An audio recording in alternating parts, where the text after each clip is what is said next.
Nick speaking, and welcome to this live stream. The second live stream of the day. How about that?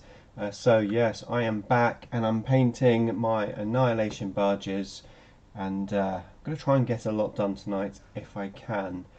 Hopefully everyone is okay, and also hopefully everyone can hear me. Let me know in the chat if you can. I would appreciate that. So hopefully, is the stream actually going? Is the stream going? Because I can't see on here. Yes, we are. We are live. Okay, excellent. Maximum 94 says hello. Hello. How you doing? So I am in this video going to have a chat about my hobby journey. So hopefully it'll be fun for everyone. Coffee rules. It does. I've got my coffee here ready to go. Just made it.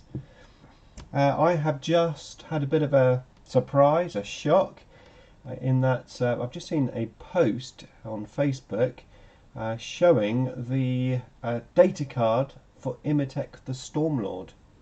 I don't know if you guys have seen this or not, but it was apparently in the Warhammer preview video. Somebody's obviously taken a screenshot of it.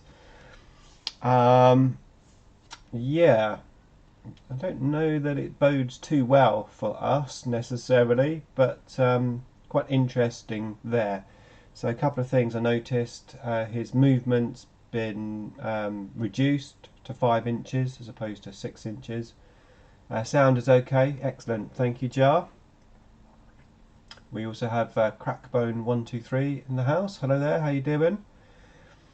So yeah, movement reduced. He's got 1 less wound now, and the storm, the calling the storm, is still only once per battle. I was talking about Imatech in a previous stream actually, about the old days when it used to be every turn, but it's only once per battle still.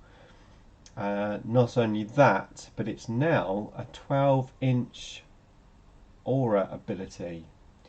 Now admittedly it does target every unit within 12 inches, but of course you've got to get in there first, and that puts him in danger. And when I used to always play Imatech at the back, you know, he was like with my camping objective takers calling the storm. Now he's got to get in up close and personal, and I believe I have seen it, it's garbage. Yeah, well that's exactly what I was thinking. I believe it's you roll a dice, and on a 1 to 5 it's D3 mortal wounds, and then on a 6 it's D3 plus 3 mortal wounds. But it is each unit. But yeah, just once per game. And then he had a leadership of 6. Obviously he's a leader, epic hero, etc. And that was about it.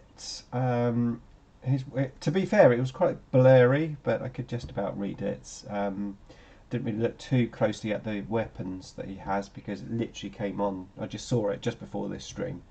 But yeah, I wonder how many points he's going to be.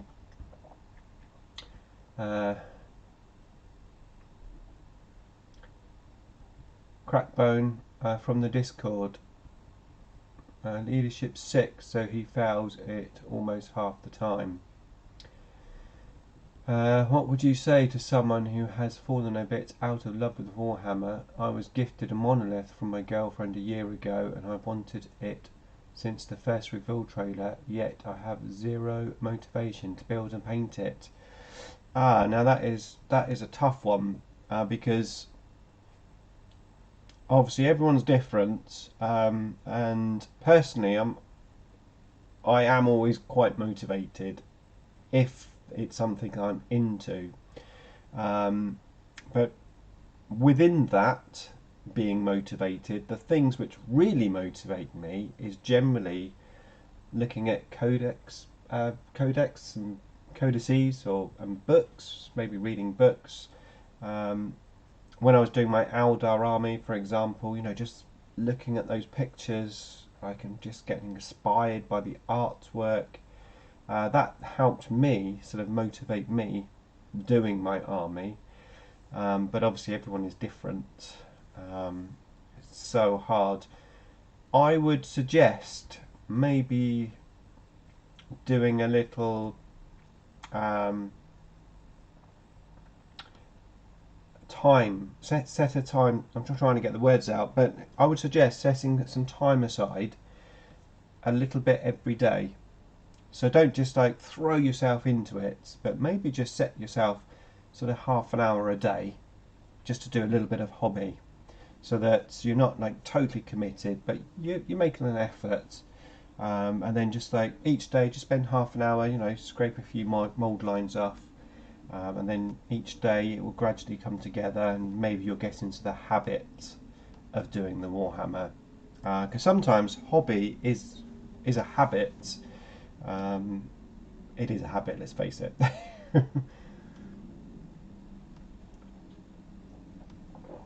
Okay, let's not talk too much because we have to paint. We have to paint.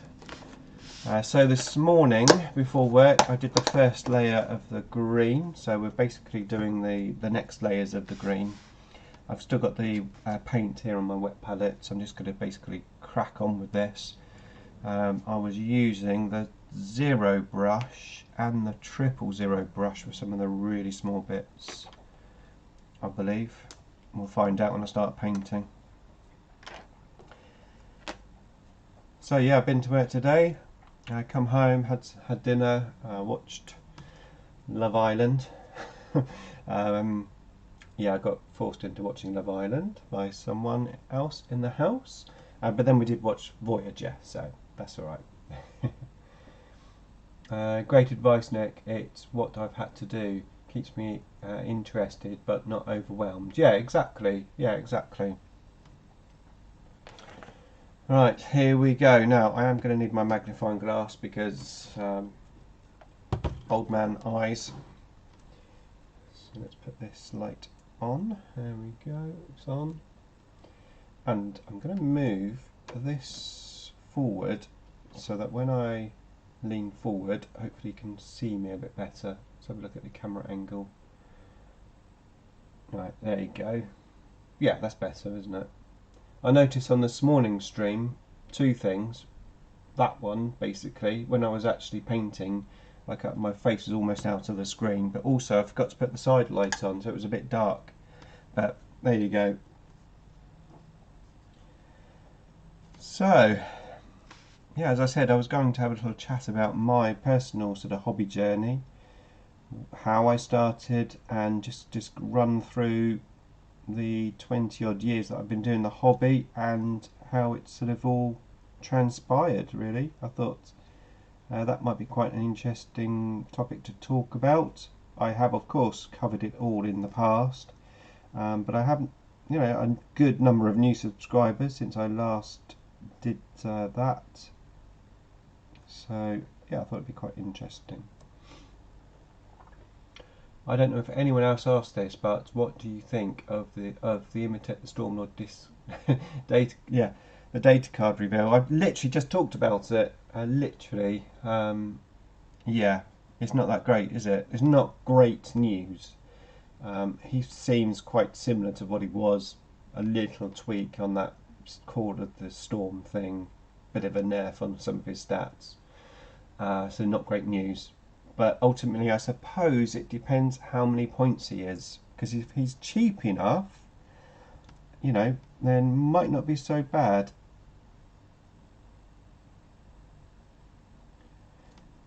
So I started the hobby, I believe, and I'm pretty sure of this, it was 2001. It's got to be 2001. And it all came about from some friends, work colleagues at my place of work. So I was 30 when I started the hobby, and I had some work colleagues. They were like youngsters, you know, like 18, and they said, "Oh, we're playing Warhammer tonight, 40k. You know, do you fancy a game?" I said, oh no, I'm too old for that. They go, no, you're not too old for that. So I thought, okay, I'll give it a go. You know, they briefly explained what it was. One of my friends had a new Tyranid army. So he said, well, I'll play my new Tyranids, he said, and you can play my buddy's Orc army. Yes, my first experience was playing Orcs. I'm always motivated to annoy my friend as hard as I can with my Necrons. If the rest of the characters follow the route that the Stormlord set, we are in for a rough ride. Yeah. So yeah, I decided to have a go. We played on like a dining room table. It was a round table, but hey ho. And we had our first little game. And as I said, I was playing the Orcs, he was playing his Tyranids. I had an Orc buggy, a few little Orcs, can't remember exactly what. He had his warriors, and he had a Zoanthropes. And the Zoanthropes did a psychic power on me. I think it was Warp Blast. And he destroyed my Orc buggy in one turn, exploded it, and I thought, this is cool. You know, that was cool to see. And the next day I went down to, it wasn't the Games Workshop store, it was just a store that happened to sell Games Workshop stuff in. I went down and had a look at all the codices, the pictures on the codices, and the Necrons were quite attractive. Plus I wanted a new army, or a newer army that hadn't been out very long, because I was informed by my friend that Games Workshop like to change things quite a lot. So I thought, okay, go for a new army and then at least I'll be a bit safer.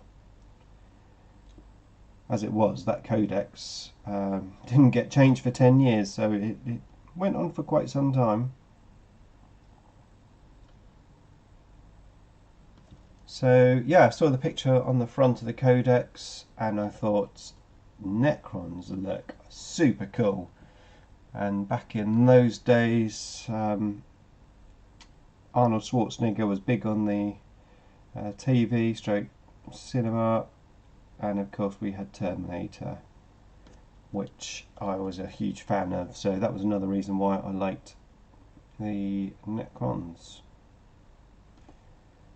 So I played them, bought them, built up the army, sort of tried to paint them as quickly as I could and make some terrain. However, we used to play unpainted miniatures. We weren't bothered about that.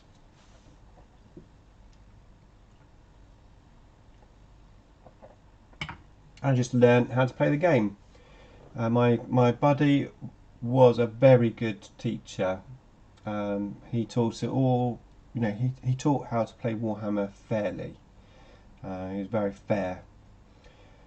So it was a great experience to start with. And there was two of them. One of them was like the main person. The other one was almost learning like I was. I think I might have to do what I did before and just take these out and then put them back in afterwards. Let me move this out of the way. Hello, I'm sitting here painting 3 Scorpet Destroyers and my new Psychomancer as well. Hoping that the Psychomancer is good with Battle Shock test being big now. Let's hope so, Raven. Let's hope so. For this Imitech I won't pay more than 70 points. He's useless. More CP is okay, but he don't give a bonus to his unit. Yeah, it's just not great news, is it? Let's face it. Okay, that doesn't have anything on, so I only need the stuff that's got green on. So that's that, that, and that. That doesn't need it. And we have the 2 warriors. And the warriors are in the barge on this one. Let's put this one there. That. Sorry about this, guys. Just sorting out the miniatures. I should have done this beforehand, but I was too busy watching Star Trek. Oh yes, I need to do... Oh, battery low. Hold on, guys. Let me find some power. I need the power. Battery low. Quick. Quick. Ah. Oh, we're in. We have power. So yeah, a couple of years went past, and I was still enjoying it. Had by that time had a reasonable Necron force. Starting to paint it. Had some terrain, started making terrain. Had a big gaming board. We used to just play at each other's houses. Oh yeah, I was saying there was a third person as well that played, and he was playing Imperial Guard. My other buddy was playing Emperor's Children when I first started playing. So very close combat orientated. Of course, this was 3rd edition we're talking about. Well, it's the Necron Freak. Hello, Brian. How you doing from Mini Walmart? What you up to? I'll build and listen. I am painting my Annihilation Barges. I'm currently doing the 2nd coat of the green. Yes. Right. So yeah, a couple of years went past and I was happy with what I was doing, but I was also thinking to myself, bearing in mind that at the time Necrons were a very shooty army,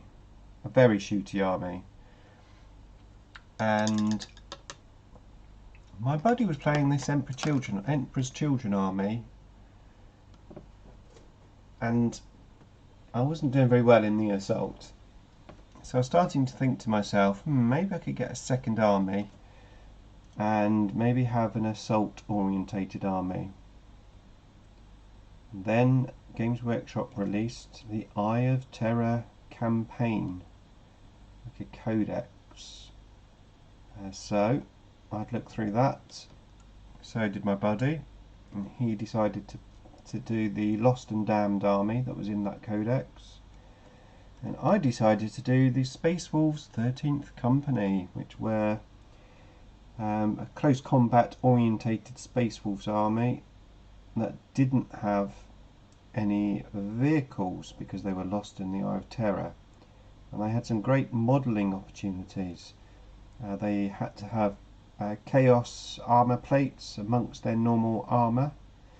You could battle damage them where they scavenged armour plates basically from being locked in the Eye of Terror for 10,000 years. It just sounded like a cool army, and what really attracted me was the Venrisian Wolves. I thought they looked really cool. So I decided to do a 13th Company Space Wolves army. That was my 2nd army, and boy did I go to town on that army. It was a time where you could order bits direct from Games Workshop. So you had like a collector's guide book, and it gave you the part numbers, and you just phone them up and just order the bits that you wanted. So I was ordering Space Wolves bits, Chaos bits, Space Marine bits, and I converted every single miniature to be as cool looking as I could, each one having a different pose, something which I just hadn't done with my Necrons. And that's another thing which I really liked about my Space Wolves army. It just gave me a sort of a new modelling opportunity, which with Necrons, I loved the theme of Necrons so much that I didn't want to convert anything. I wanted them just like the Codex, because A, I was new to the hobby, B, they looked really cool. Did you sell your Space Wolves? I have not sold them. No, I've still got them. Yeah, I've still got my Space Wolves.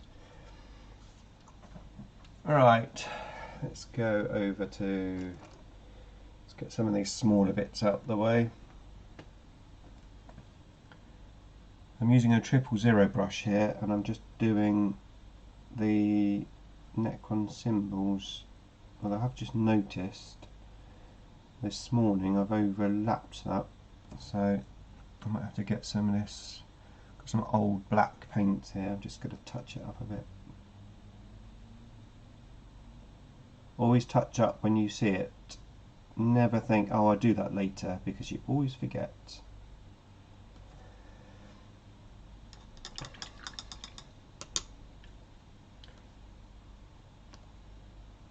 So I think the IDICBeer Codex came out in 2003. So yeah, that's about right. That's about 2 years after I started playing. Had my second army. I enjoyed playing it. At the time, Wolven were unique to the 13th Company. You couldn't take Wolven in the normal Space Wolves Codex, so it had some unique things, and the units had different names. So you had your, oh, now I've got to try and think of the names. So in the Space Wolves Codex they were called Grey Hunters, but in the 13th Codex they were Grey Slayers. It's getting there, I just need to touch up that a little bit more.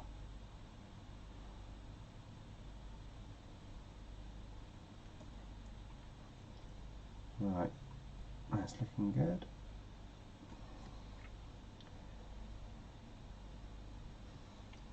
Okay, I can let that dry, I might come back to that. So of course time went on, and my buddy who I first started playing with, who had a Tyranid army, let's have a chat about him, because he never painted. Don't think he ever painted a model. He always was big on conversions. So he'd like get inspired, he'd build and convert an army, play with it for a while, and then he'd start a new army. Usually Chaos. He had an Emperor's Children one, he had a Nurgle one, he had the Thousand Suns. He was into his Chaos. So he basically decided he didn't want to do Tyranids anymore, and he decided to sell them. And the Tyranids were, some were still built, but most of them were just broken in a box. So like a box of bits. Hello, good evening. Good evening, Linus. How you doing? Greetings to all you dear nerds. Going to enjoy the stream while studying awesome stuff. Necron Girl is also studying in her room at the moment. So yeah, he decided that he would sell his Tyranids, and I was the obvious person to buy them. So I did. So I bought them like really cheap. This massive box. I think I paid £100 for the whole lot. And obviously started to work on those, building them. Now I can almost date this because I started the Tyranid army when I got divorced for the first time. Yeah. So that would have been around 2004. So after I got divorced, before I met my second wife, I had some more hobby time, and I spent most of that building and painting the Tyranids. This was around 4th edition. I was playing Tyranids, yeah, 4th edition, coming into 5th. What I used to do back then is play a different army every week. The game just seemed a bit easier back then, I don't know why, but I could pick up a codex, I could like play Tyranids one week, and then the next week would be Necrons, the next week Space Wolves, and I'd have no trouble like just doing the rules. That I don't know, it just seems it was a bit easier to play, whether it was just because I was younger or more enthusiastic, not really sure. But alright, let's start one done.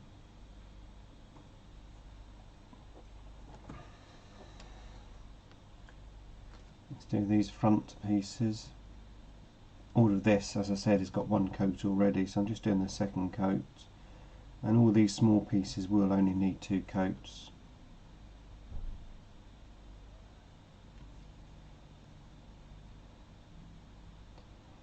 So that was me, 3 armies, definitely enough.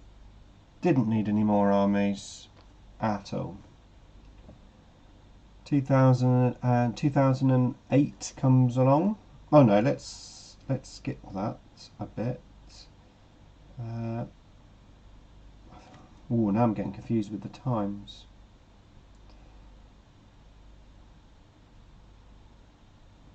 Let me just think. Yeah, about 2000, not 2008. Let's have a look. Just trying to think. No, before 2008. So right, we're now about 2006-ish, and the Cities of Death release happened. So they updated City Fight. We had a new codex of special rules for playing City Fight, now known as Cities of Death, and they released a box set with loads of buildings. And by this time, my 2 buddies that I used to work with had moved on, got girlfriends and settled down and moved jobs, and were no longer gaming buddies. But luckily I'd found someone else to play. I call him my Blood Angels buddy because he has a Blood Angels army. He does have an Orc army as well. But I found him through my first wife's friend. So they came round one day and I was hobbying. I think I was doing a Necron tomb piece of terrain, and he goes, "Oh, Warhammer, I know that." And he used to play it when it was Crusade. He had the Crusade box set. I'm really jealous about your old models like your Wraiths. I'm just lucky enough to have the Warriors from 8th edition at least. Yeah, I do love my old school miniatures. Right, let's get some smaller bits done while I've got this small brush. So let's do the Warriors.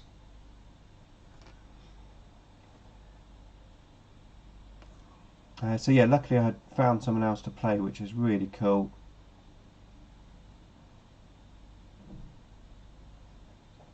So we weren't playing competitive games. I don't think we even knew there was such thing as a competitive game. You know, we just built a fun army and we used to just play, which was cool.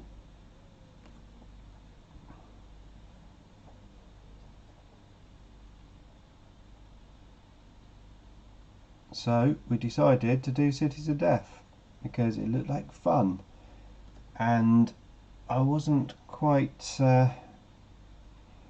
prepared for how much work the buildings would end up being, because I went to town on those buildings. If you've ever seen my Cities of Death terrain in a battle report, it won't be recent because I've got no room for it at the moment. It's currently in my buddy's loft. But yeah, I really went to town on those buildings. There are videos on the channel of them. I did like glass in the windows and everything. So that took quite a bit of hobby time up. As I said, it took me about a year to build, paint them.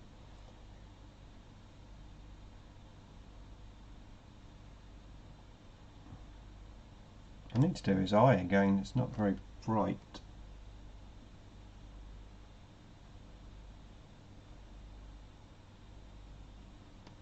So that's them, put them in the box.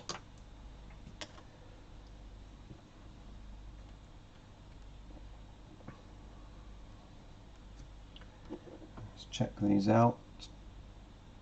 Right, I'm going to leave them on here because it just makes it easier to paint them, because I've still got other layers to do. touch them up a bit.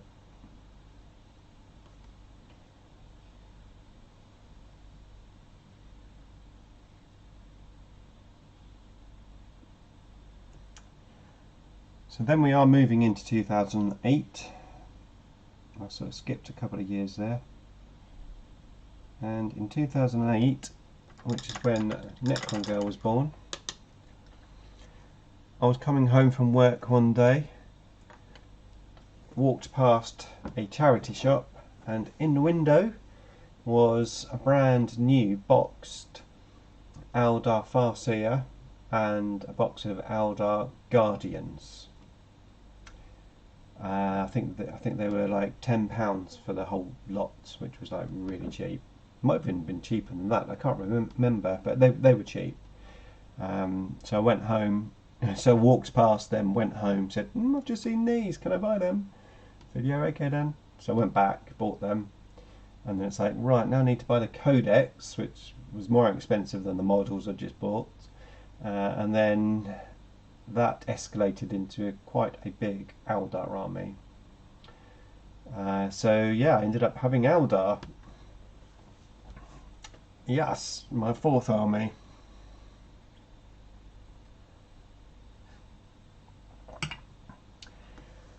Okay, do I need this small brush anymore? Only if I want to touch up this, so let's check this.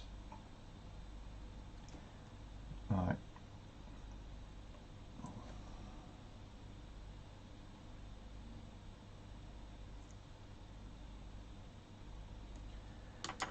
Now, until I'd had the Eldar army, when I was playing my Blood Angels buddy, it was fairly even, our games. You know, we used to sometimes he'd win, sometimes I'd win. It was pretty even, the games. However, when I got my Eldar army, I got my butt kicked. Eldar are a hard army to play. They're like a finesse army, very fragile. Obviously they're fast. We were in 5th edition at the time, and I struggled. I really struggled. And I had a lot of fun with the Eldar. The models I thought were awesome. I really enjoyed building them, painting them. The whole army isn't painted. I've still got some left to paint, but I've got a good majority of it painted, and I've got videos, like a showcase video of all my Eldar miniatures. But yeah, I lost, and I lost a lot. I don't know, Eldari really don't attract me. I'd never liked them at first until I got them, and then I really liked them. So we sort of, I would never have chosen Eldar, I don't think. It was just the fact that I saw these miniatures. But the more especially the more I painted them, the more I liked them. Because what I really liked about them is the Eldar was the first army which really challenged me painting wise, because I hadn't painted my Space Wolves, my Wolven, 13th Company. I decided to keep them, and I allocated them as my old man army. It was the army I was going to paint when I was old, because I just basically didn't feel experienced or confident enough to paint them at that time. All I'd been doing is dry brushing Necrons for like 2 years, and I thought there's no way I'm going to paint these to the standard I want them. So I thought I'll paint them later. The Tyranids came along. As I said, they were third, and I had a nice easy paint scheme for them. Just painted them black and did some yellow highlights. You know, no big issues. They did help me learn blending techniques, because I blended their scything talons. So sort of helped me progress with my painting skills. And then when the Eldar came along, I got really inspired by the Codex, in particular by the Baltan paint scheme. But I didn't want Baltan colours. I loved the green and the white, and as a huge Prince fan, I thought that purple and white would be really cool. So that's how I painted my Eldar, purple and white. I had yellow gemstones, which went really well with the purple, and then my fourth colour was blue, which would be like the energy weapons and stuff. And I learnt all of my painting techniques. My painting ability is basically all from painting that Eldar army, and I even got to the point where I bought the Forge World avatar and painted that. And after I painted that, I then thought, I can paint. I can actually paint. So then I started painting my Space Wolves after that. So my Space Wolves now are quite well painted in terms of the amount of miniatures. I'm really happy with them. And each time I paint an army, I seem to think that's my best painted army so far. Like my Eldar, they're good, but I've improved. My Space Wolves were better, but now I think I've improved.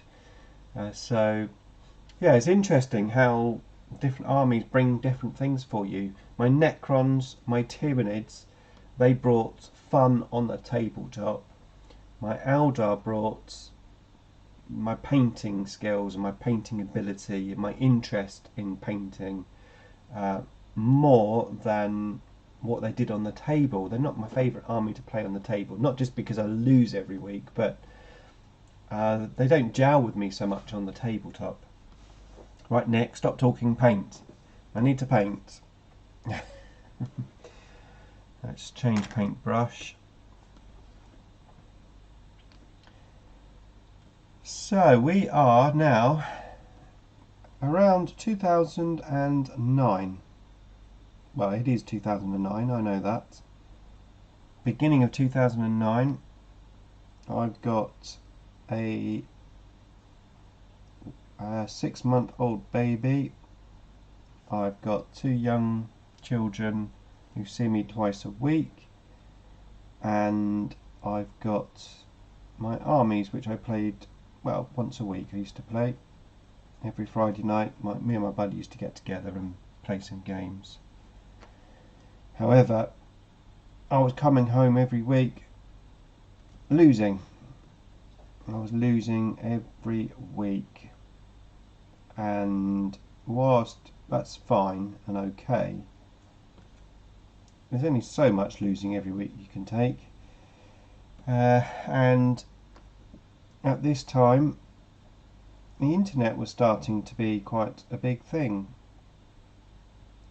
So I went to some forums, had a look, Eldar tactics, and there was a post on there recommending a YouTube channel, Wargamer Fritz, who, well, at the time his channel was called Where the Sun Hung. So I checked out some of his videos, and he had some Harlequin tactics on there. He had like a Harlequin army as well as a Samhan army. And I started watching his videos, and his videos were great, and they taught me a lot, to the point that I managed to turn around my games and start winning them, which was great. But more importantly, I got inspired by his videos to think about making my own videos. So in 2009, I think it was August, it might have been September, I think it was September, in 2009 I decided to open my own YouTube channel, and I was playing my Eldar army in my first videos on YouTube because I was into Eldar at that time. My Eldar army was called Craftworld IDIC, after Star Trek. Who's messaging me? Don't they know I'm live? Talking of that, if the phone rings later, it's going to be my fiancée who's currently in France. She might video call later, so if she does, I'll have to take it.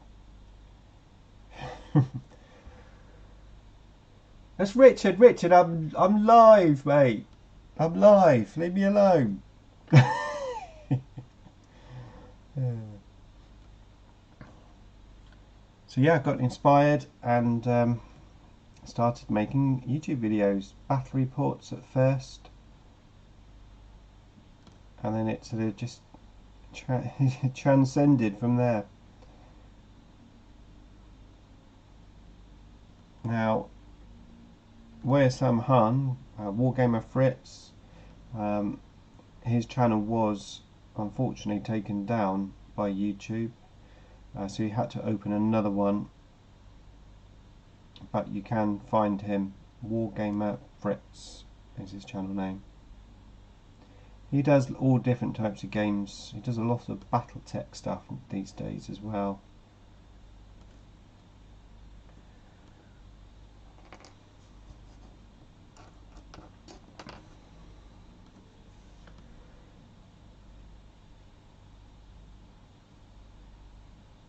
John says love you. Thank you, John. How do I like a fancy drink? The best thing to do is dump it down the drain and have a beer, so you better play Dark Eldar. To be fair, that is my favourite way to play Eldar, is I like what they call it, Mechdar. So basically you just have grav tanks on the table. So I have 3 fire prisms. No, sorry, I've got 3 wave serpents, I've got 2 fire prisms, and I've got a Valken. So I always have those 6 tanks, and then I've got 2 units of 2 Vipers and a load of jet bikes, but that was when jet bikes were troops. It's a shame they changed them.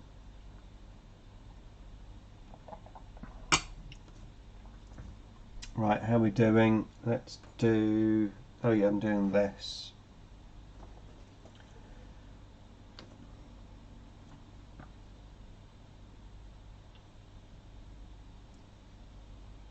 Okay, so another few years go past, and I cannot remember which year exactly this was. I had moved house, I remember that much. And we moved house when Necron Girl was 3. So I'm guessing now we are into around 2008, 9, 10, about, yeah. We are looking about 2011-ish. And I'm really big on YouTube now, in terms of like watching YouTube videos. I'm subscribed to over 1,000 YouTube channels, hobby YouTube channels, and I love nothing more than watching other channels. You know, it's like a little community. Really, really cool, supporting each other, seeing what other people are doing, getting inspired, and joining challenges. And there was a challenge by Tabletop Banter. They don't really make videos now, I don't think. There was 2 guys there. I had the pleasure of meeting them, playing a couple of games with them, because they actually lived quite local to me, as it was. But I don't think they've been on YouTube for a while. Anyway, they did a challenge called the £25 Army Challenge. And the idea was that you had £25 to spend to make the biggest army that you could. So basically buying like cheap eBay models, maybe broken models, and just trying to get as big army as you could.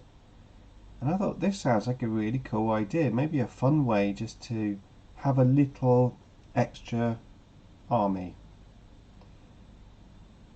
So I had a good old think which army I would like to do, and I thought that Dark Eldar would be a good army to choose. And the reason for that is we had ally rules at this time. So the Dark Eldar and the Eldar could ally together. And I thought that would be really good to have my Eldar army and then have some Dark Eldar allies to go with them. So I took the challenge up and decided to do a Dark Eldar army. However, £25 small little army soon became something else. Now, if I had adverts on my videos, that's where an advert would go. We'll have a little pause and we'll come back to that. Right, I think they will need one more coat because they're quite big. Let's see what Richard wants. For some reason I suspected that. Ah, nice, I'm from Switzerland. Hello, Switzerland. Oh, right, okay, you having a conversation with Jar? Yeah, he's from Germany. Alright, let's have a look. What does he want?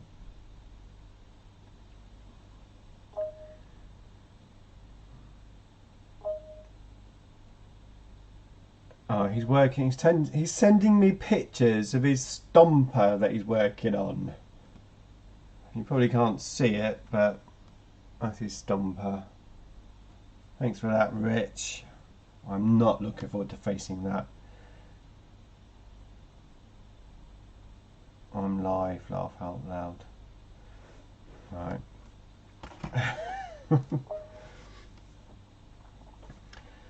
Right. Let's get these little orbs down here.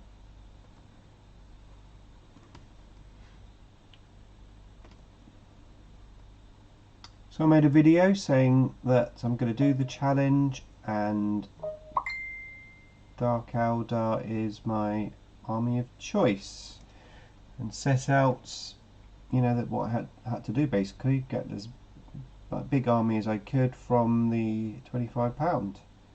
And I was looking on eBay and seeing if I could find some bargains, and lo and behold, I had a lot of subscribers who seemed to have some Dark Eldar units who were willing to send them to me for free. So that did include some Eldar Vipers, which I converted into Venoms. I've got videos all on this, a £25 army challenge. So yeah, did a load of conversions. I did loads of green stuff work, and I ended up having 1200 points worth of Eldar for £25, because I did spend my £25 on some eBay buys as well as all the models that I got. But yeah, I got a 1200 point army with £25. Hello, Richard. We've just been talking about you as you've been messaging me. So, me being me, I wasn't happy with the 1200 points. So I thought, I'll tell you what I'm going to do. I'm going to do the army challenge again. So I did another £25 army challenge to get some more Eldar, in hope that maybe I could find some really good eBay buys and get myself to 2,000 points, because that was the ultimate goal. In the end, with the other £25 and some very lucky eBay purchases, I managed to get myself to 2,200 points. Obviously back in whatever edition this was. So yeah, 2,200 points for £50. And that's how I got my Eldar army. Not only that, but I took up another challenge to get it painted. So there is a channel which I'm sure a lot of you probably already know, Warboss Tay, and he used to do a yearly July painting challenge where you had a month to paint something. You could set your own challenges, but I decided to set a challenge to paint 2,200 points worth of Dark Eldar. And the reason why I chose to do the whole army was because at the time what happened? Oh yeah, my second ex-wife She was from Indonesia, and she went back to her home country to visit her family and stuff for a few weeks. So I thought this is an ideal opportunity for me to get these models painted. And I catalogued it with daily videos, which is what you had to do with the challenge. And I'm painted for between 4 and 6 hours every day. And I got that whole army painted, and I have to say that's one of the most proudest things that I've done with the hobby, is paint that whole army in a month. It's not like Golden Demon standard, but it's a reasonably good standard for the speed that I did it in, so I'm really happy with it. I have a whole sort of backstory for the army. I've called them the Kazon Cabal from Star Trek Voyager, with the Kazon race. They look like them. I got inspired by the really old warriors that have that sort of massive hair like the Kazon do in Voyager, and I painted them in those colours. Yeah, that's my warband basically. It's the Kazon. I even did freehand of the Kazon symbols all on the vehicles and on the flags and stuff. And yeah, I'm really proud of that army.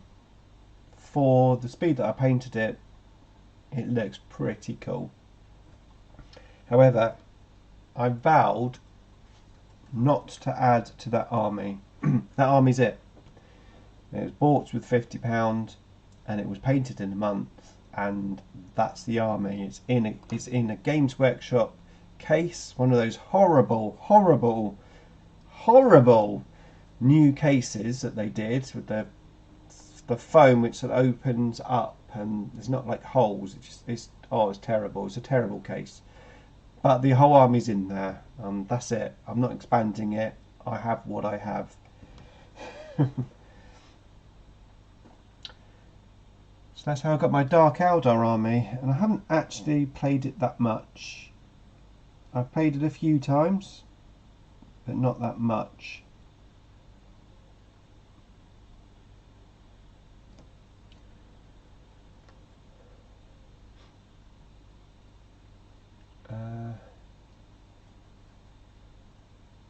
Well, yeah, relatable. Any chance you're from the very south of Germany? Okay. Got Stomper is part assembled. I know, I just saw the picture. I now just part the sub-assembly and pieces the bits together. Good evening, Nick. Far play working on models in this heat. Oh, fair play. Thank you. Yeah, it is hot. It is hot. I've got the fan on down here. I've got the window open, so you couldn't be more wrong. I live in the North Sea. I look forward to army cards and points this week. I am looking forward to it, but I have a slight issue because I really want to make videos, of course, as soon as possible on it all. However, I'm going to have a load of family members coming down on the day that they release the data cards, and I'm not going to have time to record. Now I've come up with a little plan. I need to run it past my fiance when I speak to her. Don't know, I want to do it over the phone, I want to do it in person. But I was thinking what I might do on the Friday when all of the family's here is I might go around my mum's house and make some videos around there.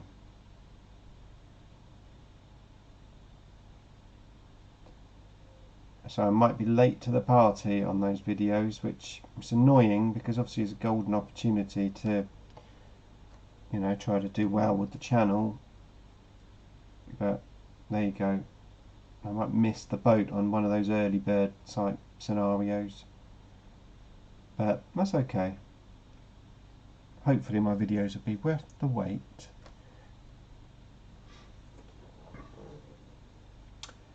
I was secretly hoping on finding new people to play with.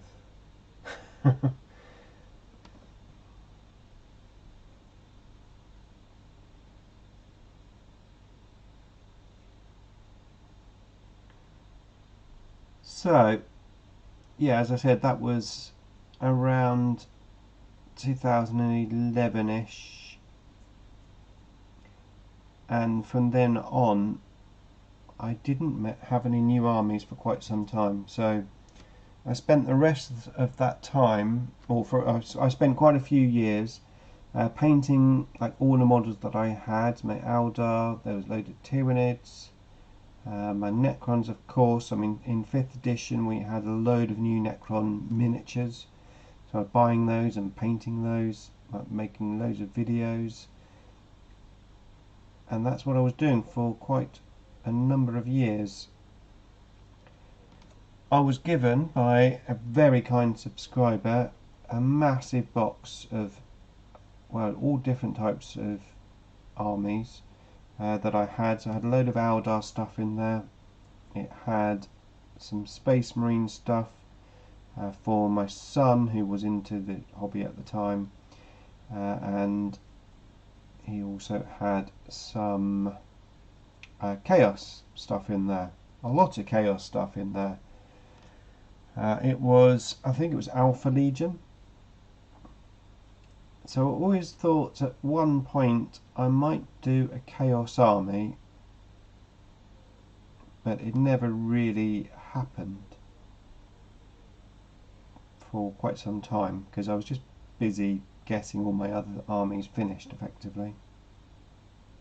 However, I did end up deciding to do the Chaos army, and I'm just trying to work out what year it was.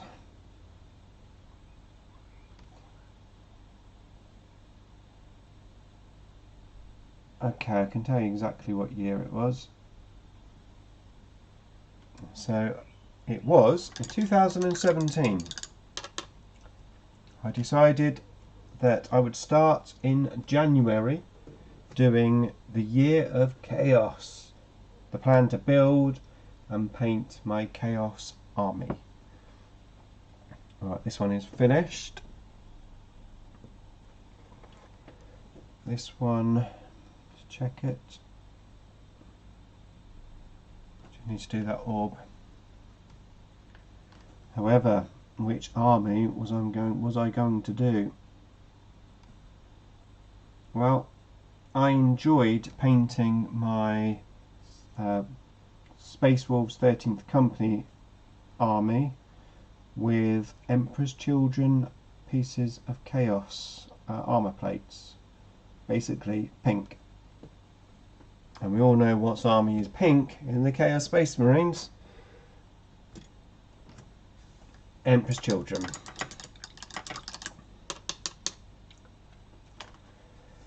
Right, we are starting to get there. I've got, oh yeah, this little thing to do here.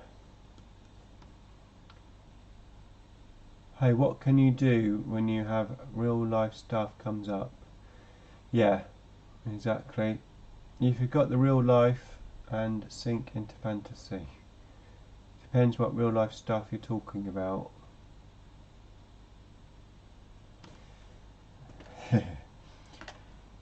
Well, talking of real life stuff,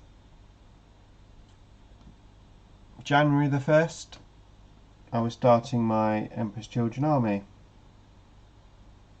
in 2017.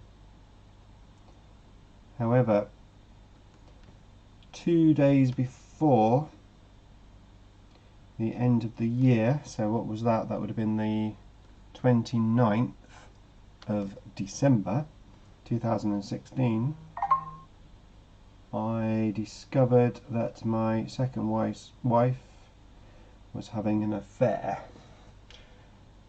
So the Chaos Army became quite a dark army for me, let's say, and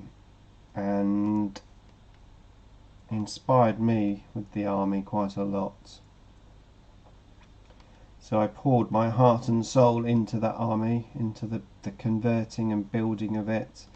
Every single model heavily converted, every single model different from each other, and I spent hours and hours converting that army. Well, I say army, Noise Marines. So I did 6 units of 6 noise marines, so 36 noise marines, because obviously 6 is the number of the is their number.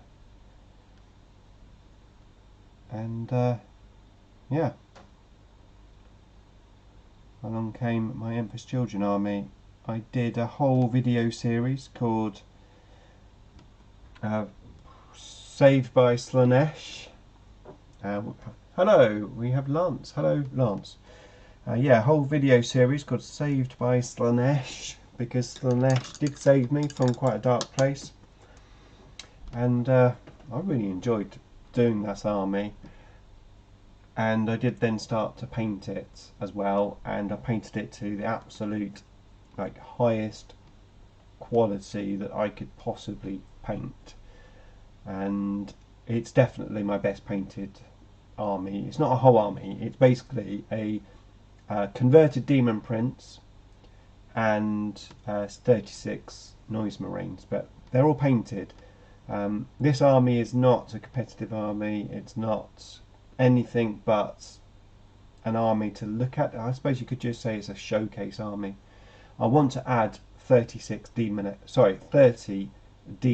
to it. No, not 30, 60 demonettes, 3 units of 20. I've got 1 unit of 20 built already, so I need another couple of units, but I want to add those to it, and then some characters. And I'm thinking some either chosen or some what's the other unit? There's a chosen unit and there's another one. Anyway, I want to add to the army, but that's been on hold for quite some time because I've been concentrating on Necrons mainly. But that is all of my armies. That's how many armies I've got. I have a list for Tyranids to start with, and then once points drop I'll whittle them down. Cool, that's cool. Alright, let's paint these two, get these out of the way.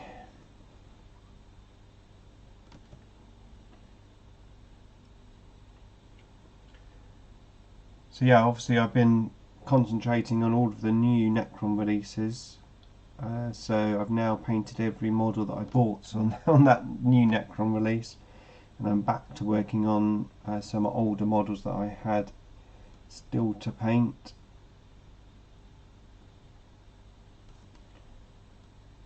And I keep saying to myself, I must get some of those demonettes done, must get the demonettes done, and I was going to do the demonettes possibly next year, but of course now we've got the Tyranid box set coming out, so I'm going to be working on Tyranids next.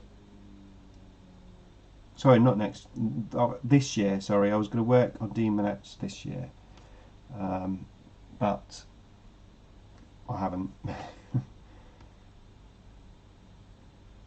I would like to finish that army.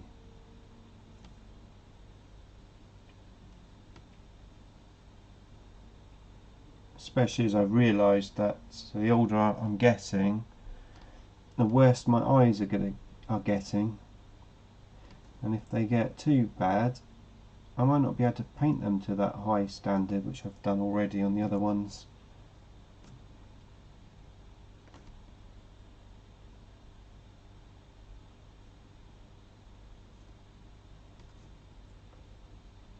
Okay.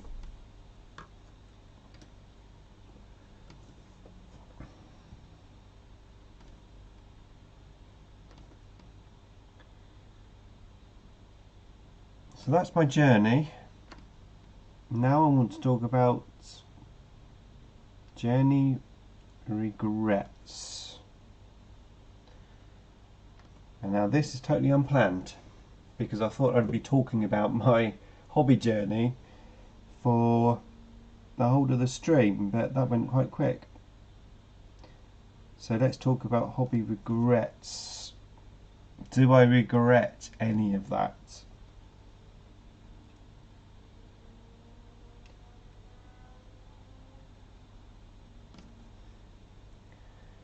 my circumstances have changed quite a bit, and so has my storage space. And storage space is a massive factor, isn't it, for this hobby? I'm literally maxed out on my storage space at the moment.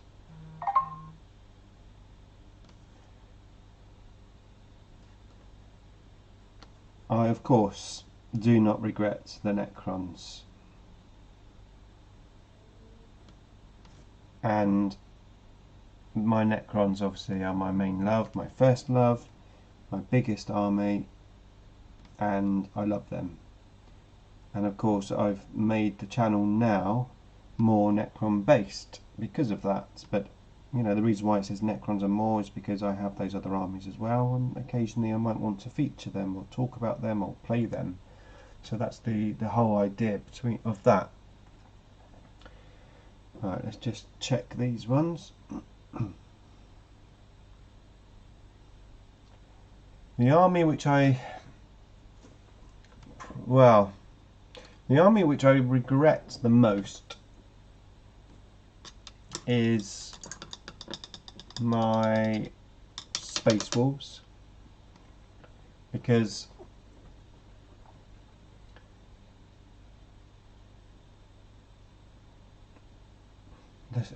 because they're Space Marines basically. Yeah, it's an army at the time. I think I made the wrong choice, really. They were unsupported after the IDICBeer Codex went out, was discontinued, made the army defunct for quite some time. And the only reason why I haven't sold them is because I put a lot of work into them. Like I said, I spent a lot of money on them, buying all the individual bits, and then obviously huge amount of conversion work, and I've painted them. I put a lot of time into them, a lot of money into them, and I'm happy to have them. I enjoy them, and I would like to play them actually more.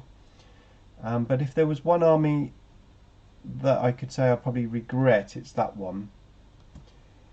The Dark Eldar I'm very proud of, so I don't regret them, but I definitely don't intend to expand them or do anything else with them. The Tyranids is just a fun army. I always call it my kick around army, so I don't regret those. The Eldar have a special place in my heart for painting.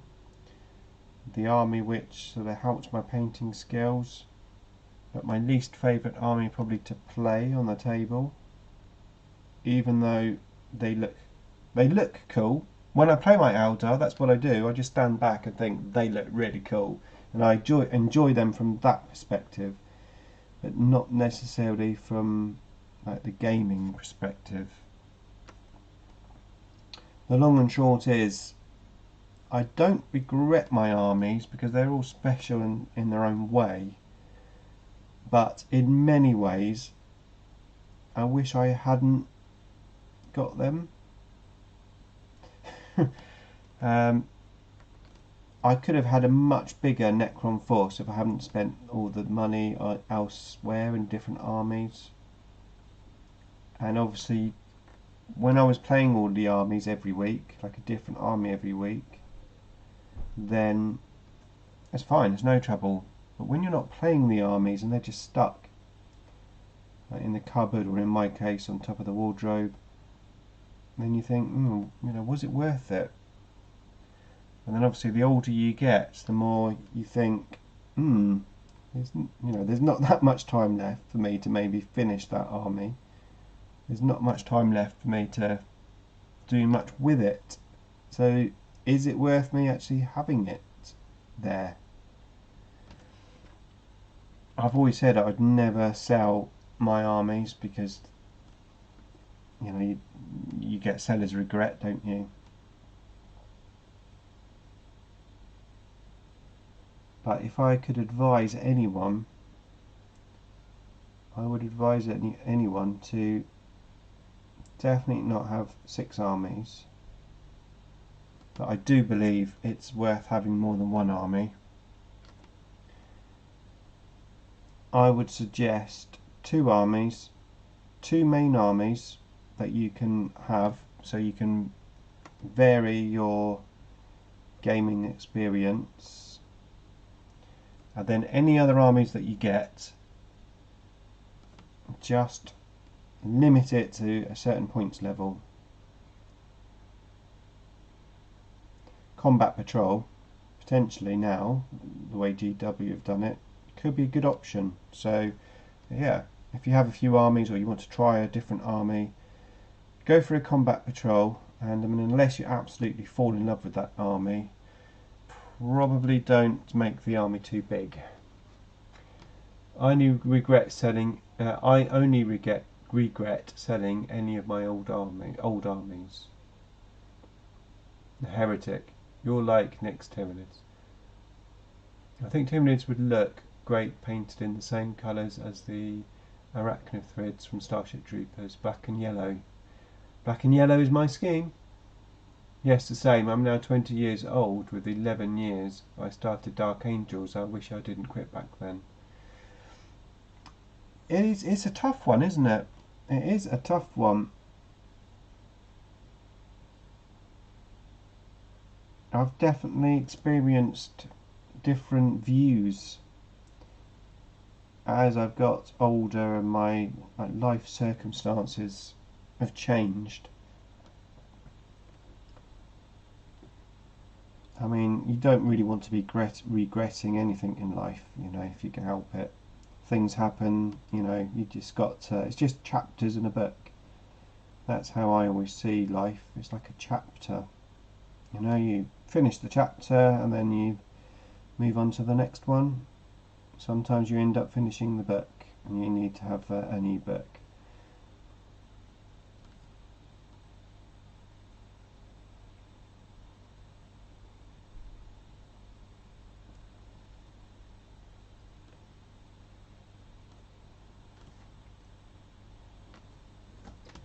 My Imperium army is Dark Angels, Xenos army is Necrons, and Chaos army is Iron Warriors.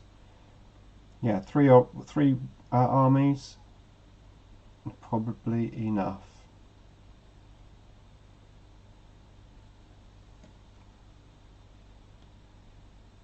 However, this game is highly addictive, and so are the models, and so are the rules, and so is GW. And it's fun, and ultimately if you're enjoying yourself doing what you're doing, then do whatever you want, basically, whatever you enjoy.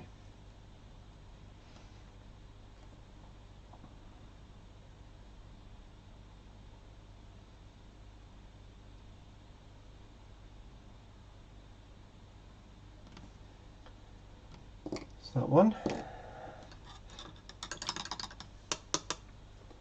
I don't want to play any Imperial army ever again. I'm not a fan of them at all.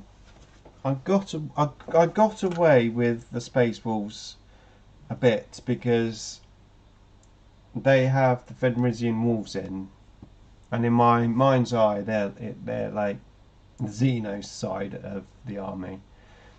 And Chaos Space Marines, I don't quite see them as Space Marines again. In my mind's eye, they're more, because especially my army, although it's Noise Marines is like the main of the army. You've got that demon side, haven't you? The demonettes and the demon princes and stuff. So you've got that Xenos like element to them. But I 100% I like the Xenos armies. That's the way I would go. And of course, the gaming group that you're with, that has a massive impact on which armies you might select. I mean, Necrons were a free will army as such, and the The Space Wolves were a joint effort with my buddy, as I said, when we decided both to do an Eye of Terror army. So that was it was free will, but I didn't. Do you know what I mean? I didn't have like too many choices, I suppose you could say. The Tyranids were just too cheap to not do.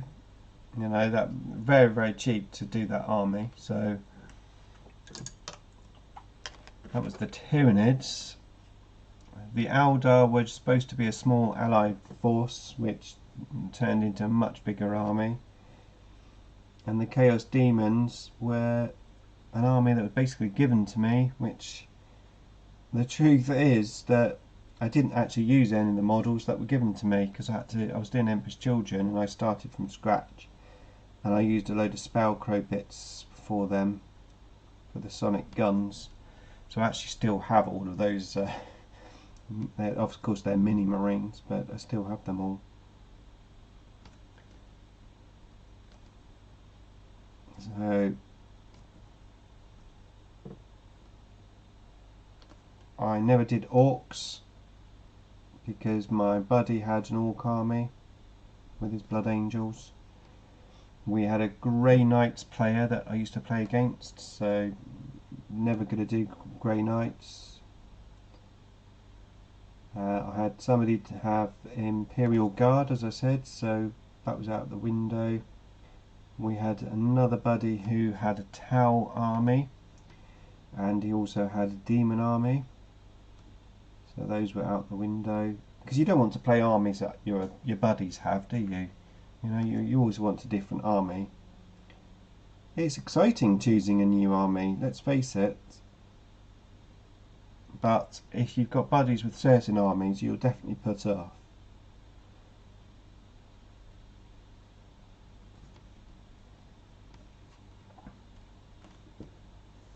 And sometimes that can inspire you to do an army later in life. So, for example, let's just say I was thinking of doing Tau, but there was somebody in my gaming group that already played Tau. I'm not talking about a massive gaming group where there's like 20 players, because obviously you're going to have duplicate armies.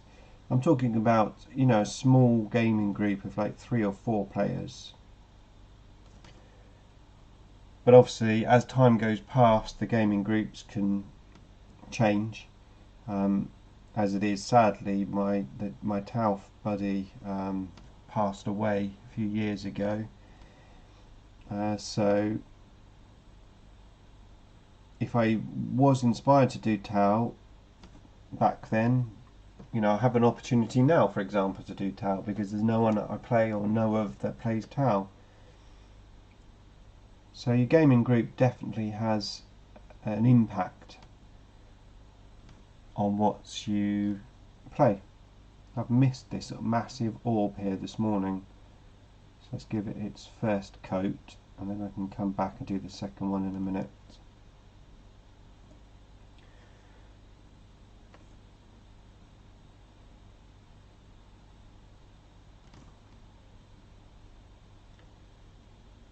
So when I paint, I always do like stages. So I'm hoping to paint this first layer of green and finish it today, and then it will be the second layer next, and I will leave these big wires here because they need to be wet blended. I'll leave them to the end of the green painting process.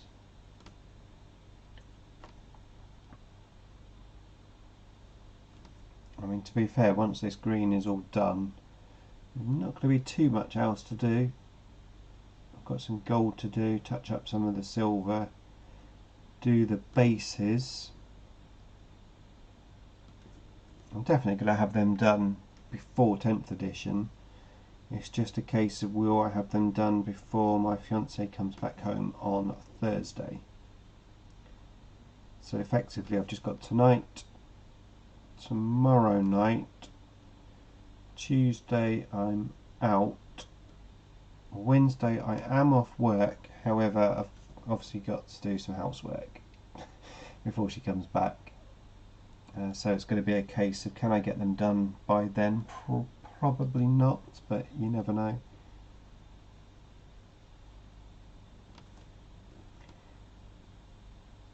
If you have any questions for me you'd like me to answer, it's a great opportunity for you. Or if you have a topic that you would like me to talk about, then let me know in the comments. If you are new to the stream, new to the channel, then welcome. My name is Nick and this channel is all about Necrons and, as you can hear from how many other armies I have, more. Okay, we need to do another coat on them and we're getting there.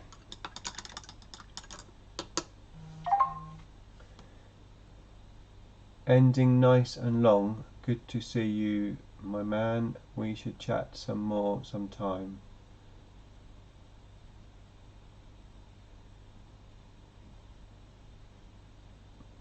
Duncan Rhodes has a great tutorial on YouTube about how to paint Tyranids as xenomorphs from Aliens.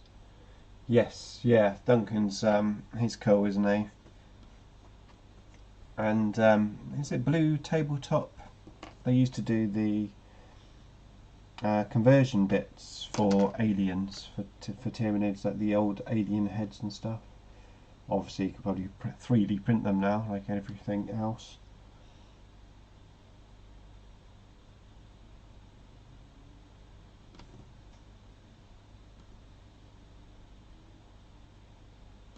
Okay, these orbs are looking quite good. I don't think they necessarily need a third coat. Just a little bit.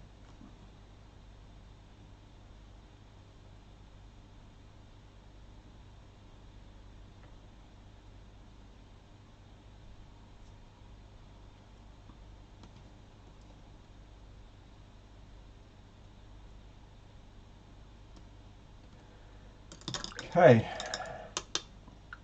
Right, with the exception of these, which I'm going to, as I said, wet blend, that's that colour done. So now I can move on to the next one, which is Mute Green. I'm going to have a little rest first though. What time is it? It is 20 past 9.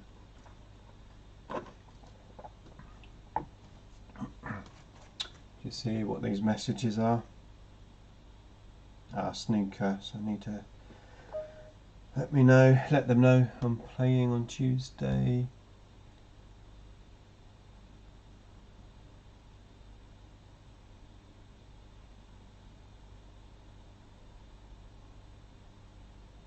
Cool. Right, yeah, snooker is definitely on. It's only practice because it's the summer and the league's on in the winter.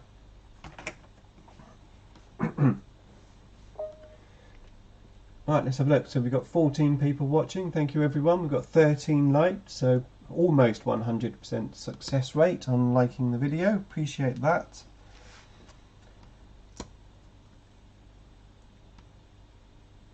So I have a charity raffle. I'm going to plug this again because it's been a couple of days since I sold any tickets. But yeah, I've got a charity raffle where you can buy a ticket for £5 and have the chance to win a Triarch Stalker and 3 Necron Wraiths painted by Siege Studios. There's a little picture there at the top, and of course the link to the raffles in the description below. So if you are able to support that, that's fantastic. If not, then maybe just a share of the raffle, that would be fantastic. Thank you. I have a question. If an Rakur hijacks a Death Strike missile, does he have to use their rules about rolling a dice to see if they can fire on that turn or can fire it immediately? As far as I'm aware, you use the rules for the unit you've taken over.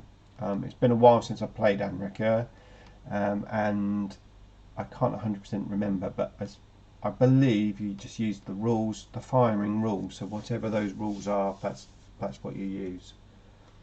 When you're planning your first 10th edition game. So we're going to collect the box on the 24th, and we're going to get together, Richard and I are going to get together and do like an unboxing video, and if Richard is up for it, depends when you work, Rich. I have the Monday off, so whatever date that is, 20... Yeah, I have the Monday off, which is the 26th. Are you available on the 26th? If not, the 28th, which I don't think I'm working on the Wednesday, or potentially the 30th. Basically, the end of the month. It's going to be sometime at the end of the month we'll have our first game. If not before, because obviously we'll have all the data cards, so yeah.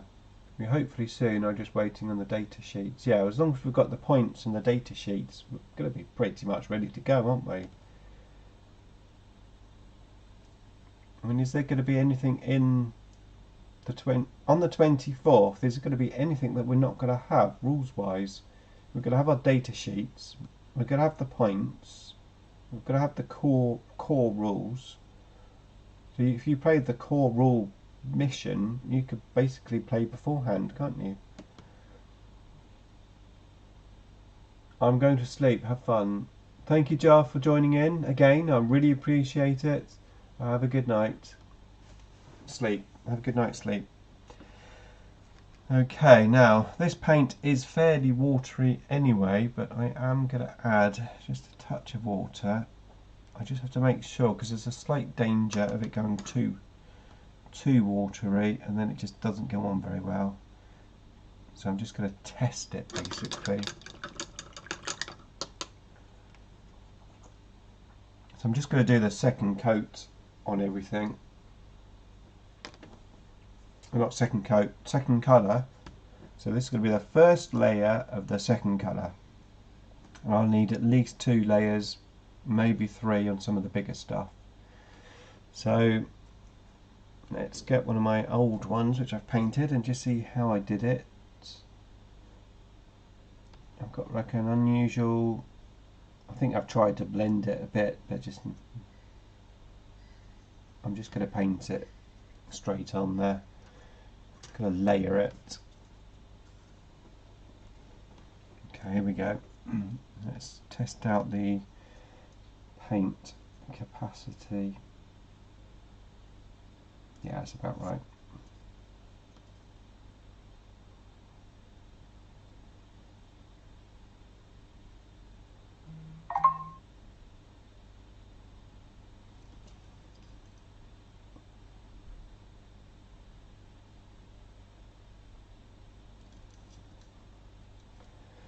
Now, compared to my original, it looks a lot brighter.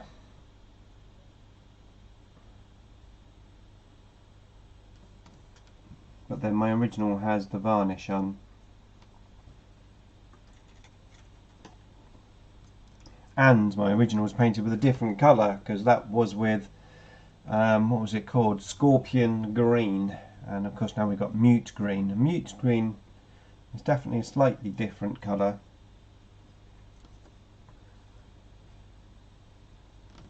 I've got this orb underneath. Again, I'm just going to check. I don't mind them being slightly different, but if I've like totally wet blended something, like these guns here, I want them to look as similar. Don't have to be exact, but similar. Pardon me. I had some spicy chicken things tonight. Just oven food tonight. Usually we would have a roast dinner on a Sunday, but without my fiance here, not that I can't cook a roast dinner, but obviously I work on the Sunday, so we just came in and had something quick and easy.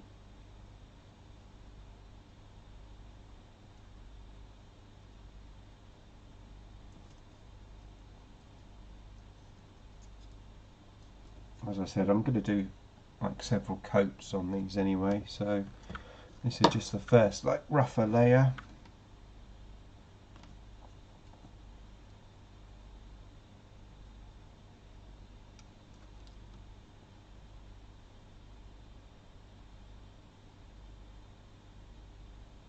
can tell that my painting's got a lot better from when I painted those first ones.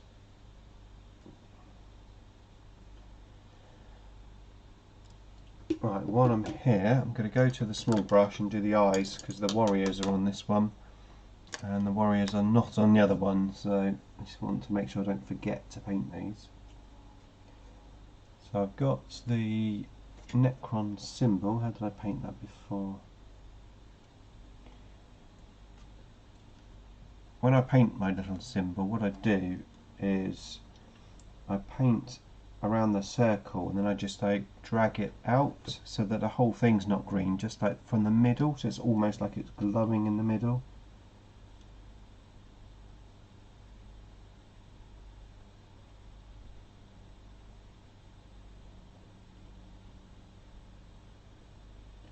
When I first started painting these symbols, I just dry brushed them with this colour, but now I just obviously hand paint them. It looks so much better when you put the highlights on that circle and have it like coming outwards.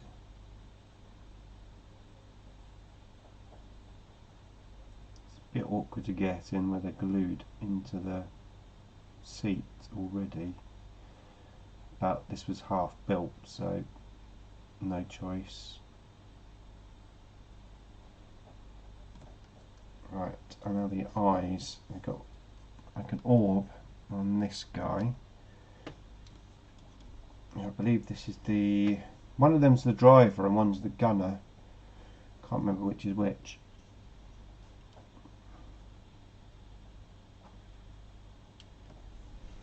When you put this colour on, it just makes that green pop. It just makes such a big difference. Right, very small orb on the eye.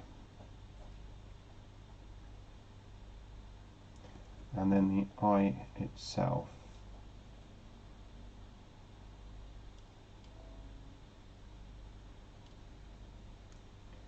Cool.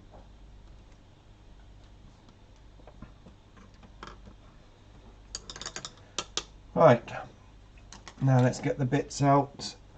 We'll start on this side. We've got that, that, that, that,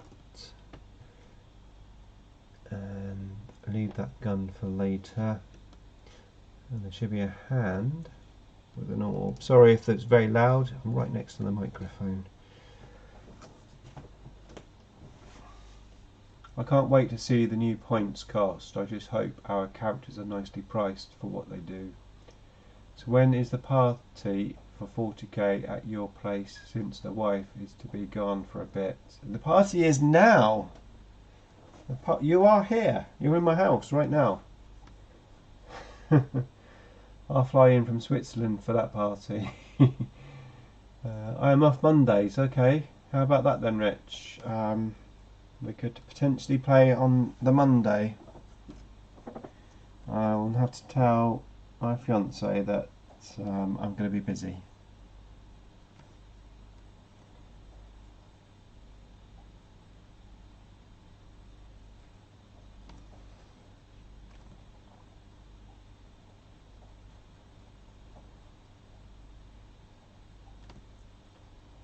I should have looked how I painted the orb first before I actually did this, but can't really go wrong, can you? Let's just double check it. Okay.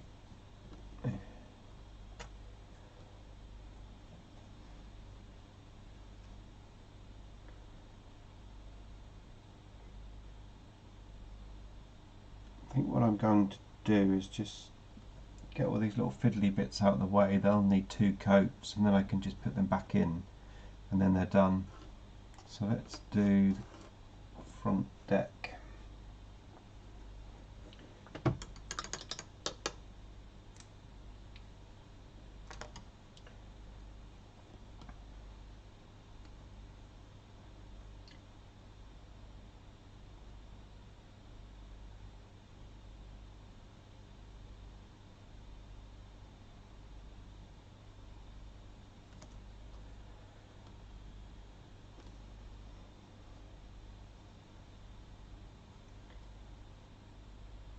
So I'm on the last episode of Fubar, which I'm going to watch tonight.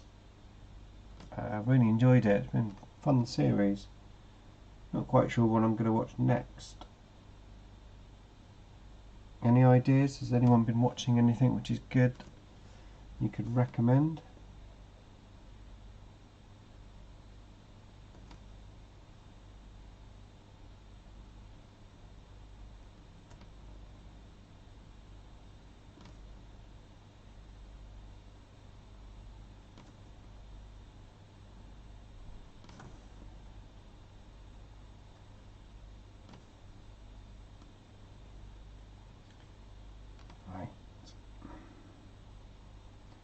I have 2 days left to work and then I'm off at last. So I'm working a 6-day stint at the moment. Staff holidays.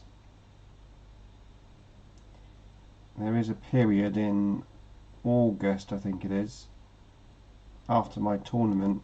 I've got to work 2 weeks in a row of 6 days a week.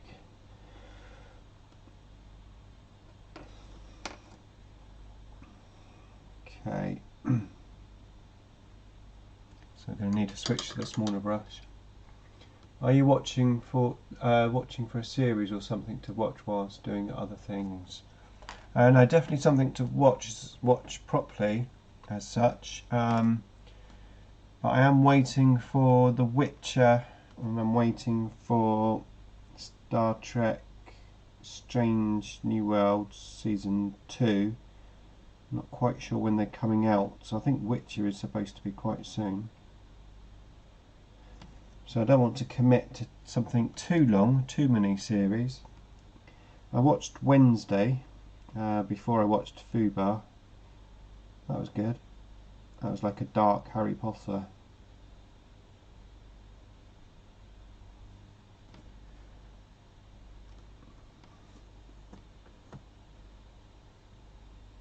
Just watched the first episode of Fubar, no spoilers. Yeah, it's good. Yeah, especially if you like Arnie as well. It's definitely like an Arnie type thing. For sci-fi, I like the show Raised by Wolves. Oh, no, I haven't seen that. I have not seen that.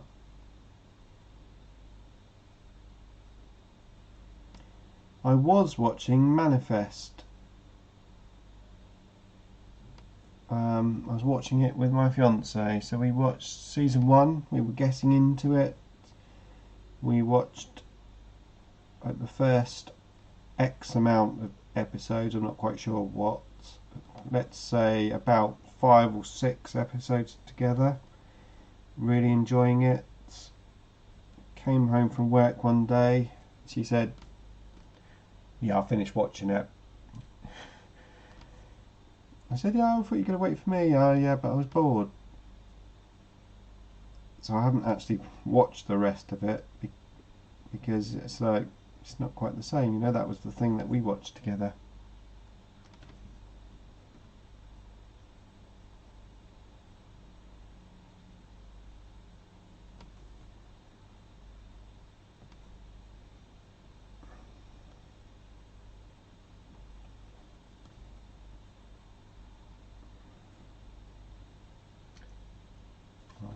That one. I'm going to come back to that in a second. I said this is just the first coat. Got this big Necron symbol on there. Let's make this look really cool.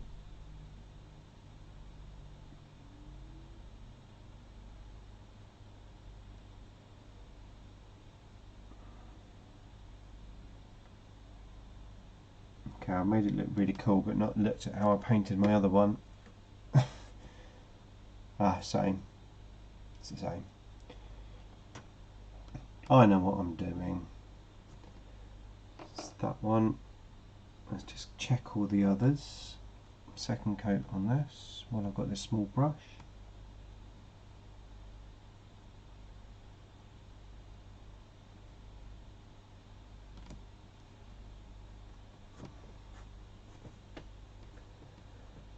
Raised by Wolves is about an AI mother and AI father programmed to raise human children on an alien world. That sounds quite interesting. Whereabouts is that? Is that like Netflix or Prime or?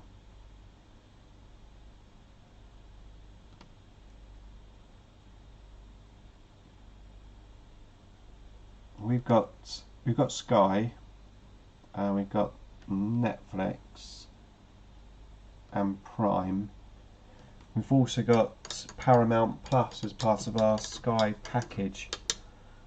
So not too bad really, the options that we've got.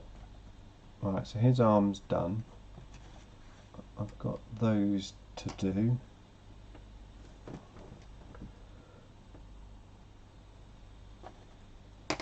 Okay, let's finish this one.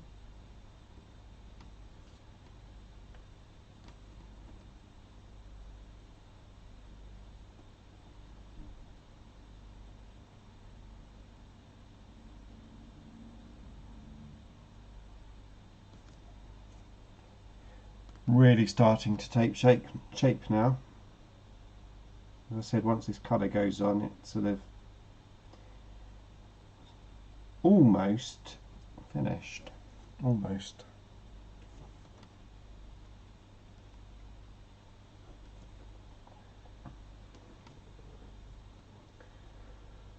I have a librarian and a dissolution to add to the Ultramarine army.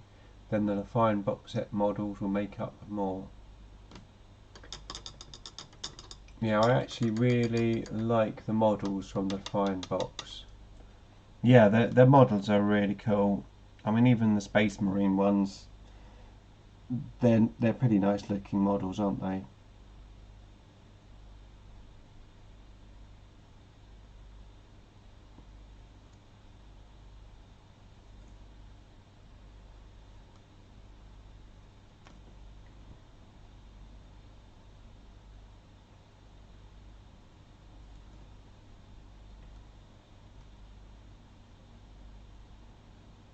Really struggled to work out how to paint my Tesla weapons when they first introduced Tesla.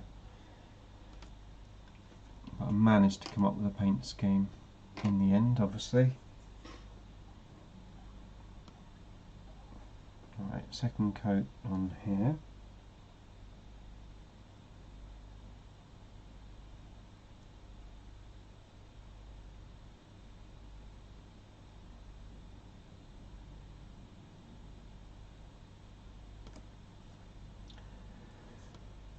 Sweet, looking good.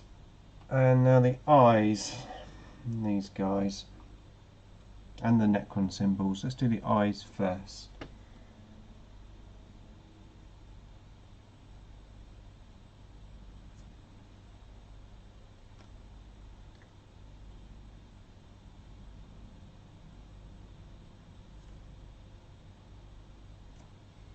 Usually what happens with the eyes, I do one coat and think, oh, that looks really good, and then go in again and then cock it up.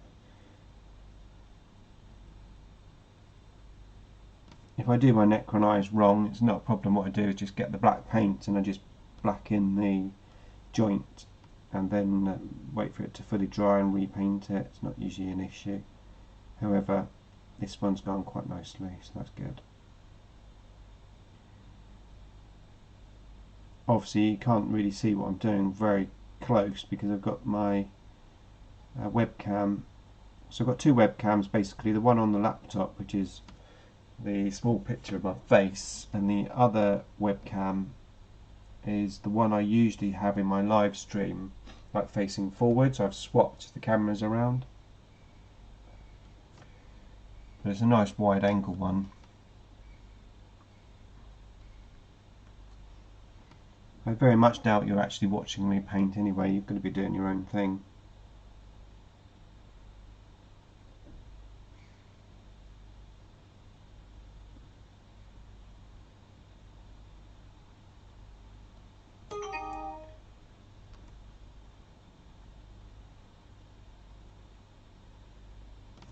Right.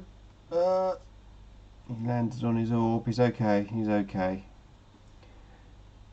Right, wait for that to dry. I've got this very big orb here, which was definitely need a few coats. So let's get the first coat done.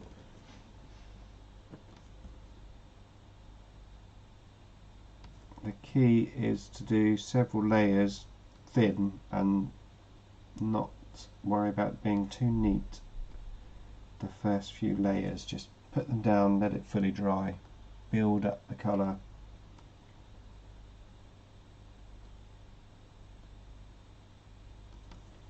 That's really rough, it looks horrible, but it's okay, it's only the first coat.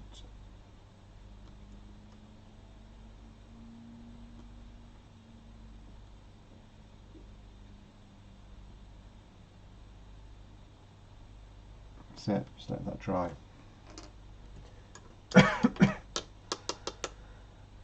Okay, now I'm going to move on to these.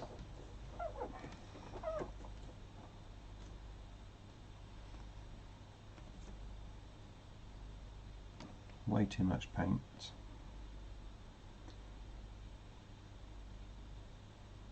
I'm going to do the orb first and then move to the smaller paintbrush.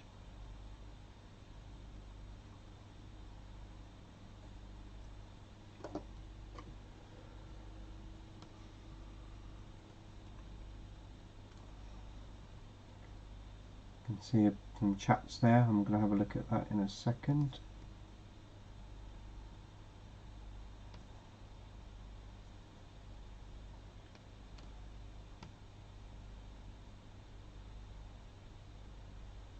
That paintbrush is huge. Where I've been using that 000, it makes that 0 look massive.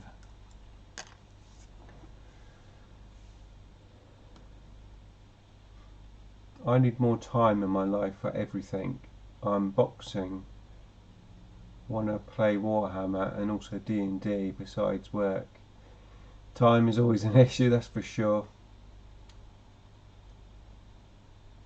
New season has just landed. Season 5. Of what? Of what? Yeah, I am DMing as well, but I've got to gather up a new group now. Oh yeah, I'm not that good informed.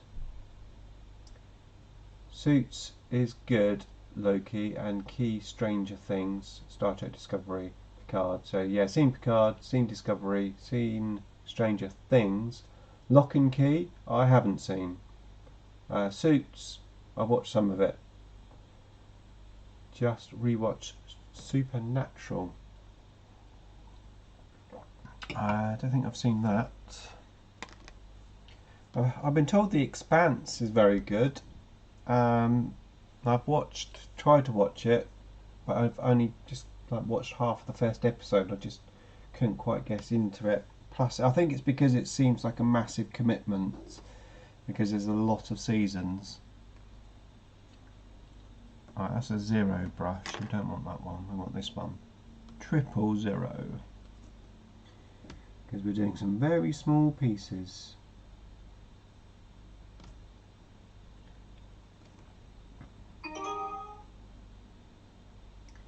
That noise is the 360 Life app. We've got like a little family thing. So I can tell you what that noise is. That is my mother going home from bingo. She's been to bingo tonight. The first beep was her driving past Necron Girls' school, because that's on my notification, so I know when she's arrived at school and left school. Whenever my mum drives past there to go home, it comes up, beep, Mum at school. It's quite a good app though. It's for security type, especially when you've got children. Just to know that they're at school, safe, not skiving. To be fair, Necron Girl is an absolute angel.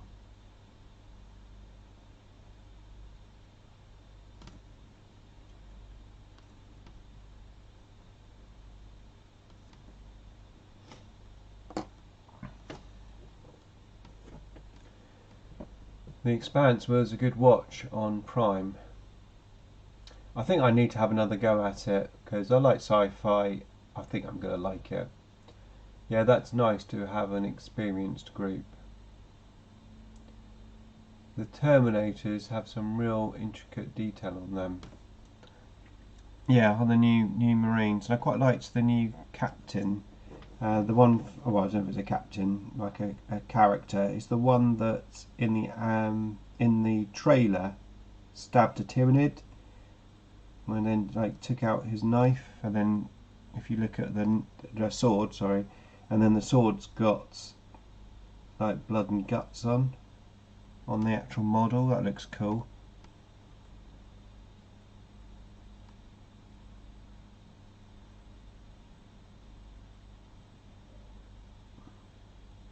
That trailer was very good, wasn't it? Did like that trailer. I want to watch the Indomitus one again with the Necrons because I've not seen that for a while, and it'd be interesting to compare it to the new one to see how far they've come, like in 3 years effectively, especially obviously with all the new animations that they're doing on Warhammer Plus, which I don't have. I think Richard's got it, or at least he had it.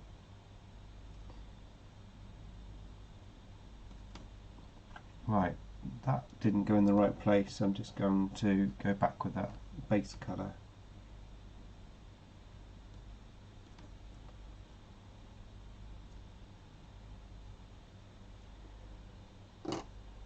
So now we're going to do the inside of these struts.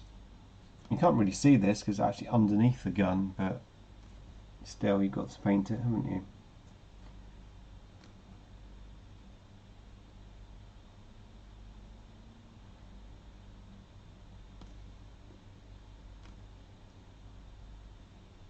Not quite sure how long I'm going to be streaming for, but I would love to get the majority of this painted here, apart from the wet blending of these, because I'll need a nice fresh painting session to do wet blending. I won't start wet blending after like painting loads because you need to like a fresh mind and patience. But if I can get all the other stuff done, that would be good.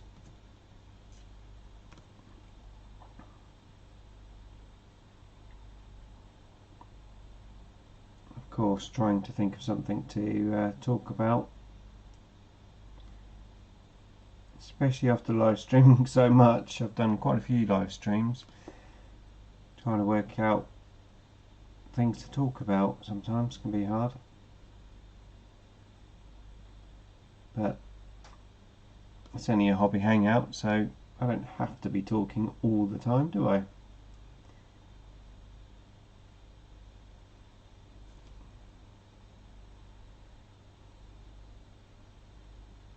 Okay.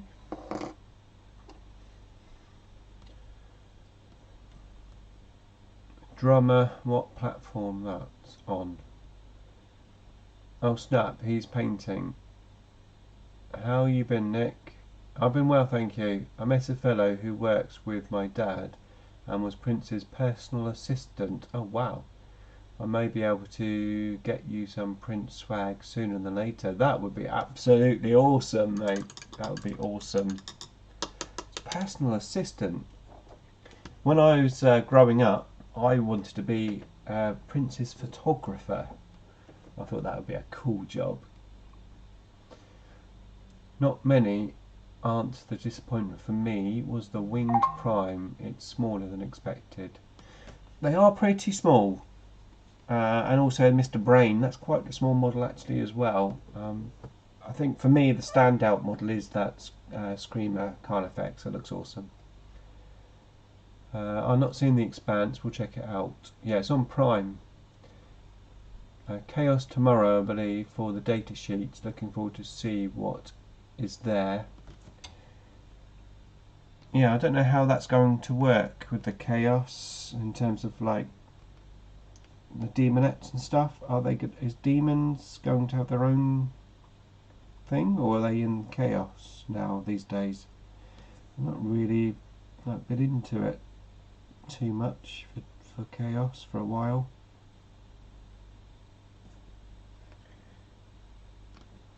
I stopped buying codices for the armies I don't really play a while ago, which is a shame because I actually like collecting the codices, but I found myself buying a book and then never playing that army, and then another one's out, so I haven't bothered.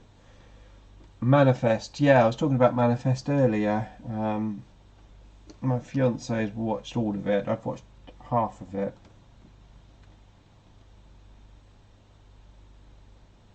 There was another series as well. We've watched season 1. The one where they go down a hole and then they end up on the Earth but in a different time. It's a bit like Lost. I've watched season 1 of that, so I don't know when season 2's out.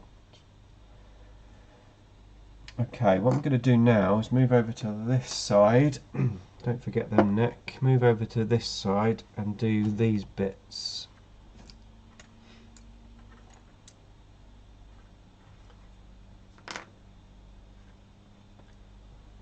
Let's get these bits done.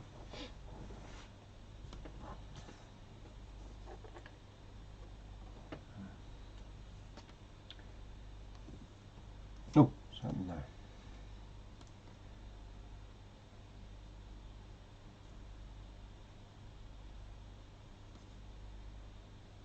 So I've got battle reports up tomorrow.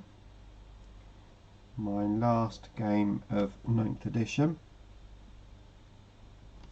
And then I've got a couple of shorts which I've made, and then I have no videos. I have no videos because, well, I've had the opportunity obviously over the last few days to make videos, but there's nothing really much to make videos on. Not for future content. I mean, I could probably make videos and put them up now because they're relevant, but to have videos for next week, yeah, it's going to be hard really. I'm waiting for like the rules to come out before I can actually do them. What I was thinking of doing was one video, like almost like a reaction to the index cards, you know, having a quick look at them and some highlights and stuff, and then maybe making some short videos on each individual units, because shorts are doing quite well for my channel, so it makes sense to maybe do a few shorts.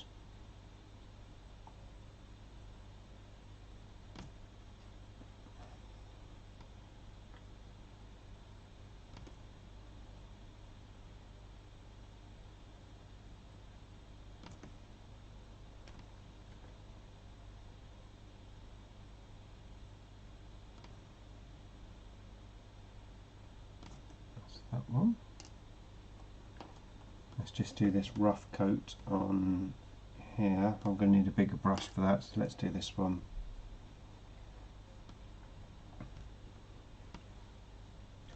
Currently decluttering and boxing up because we will be moving early September, and then work too, or as the other Space Marine chapters.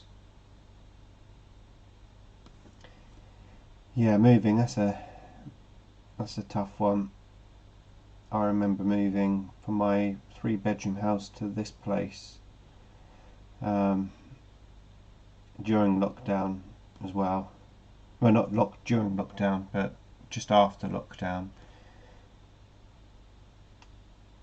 And yeah, it's hard work. Decluttering, getting rid of stuff that you've had for years that you should have got rid of years ago but never did. And also letting go of stuff you don't really want to let go of, but you just have to because there's no space.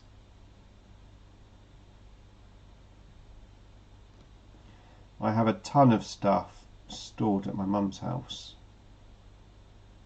which obviously is not going to be able to stay there forever, so I'm not quite sure what I'm going to do with it when the inevitable happens. I lost my dad years ago, 15 years ago now, but yeah, my mum is 80, 81, so you know.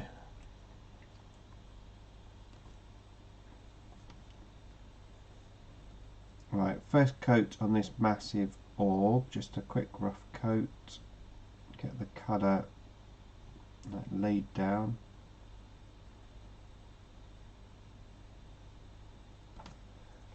I need to touch it up with the original there, I missed a bit.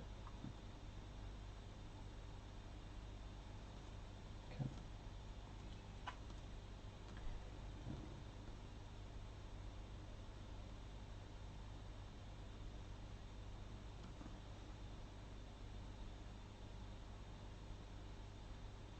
I wish my dad had had something like, you know, I've got my YouTube channel. It would be pretty cool to watch him in a video.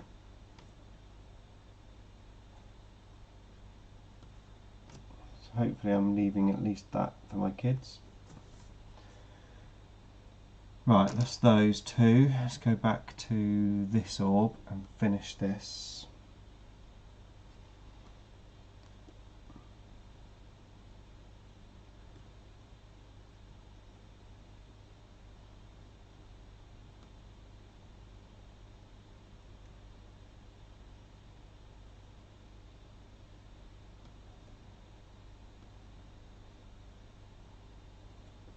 Right, that's done. Let that dry and I'll put it back.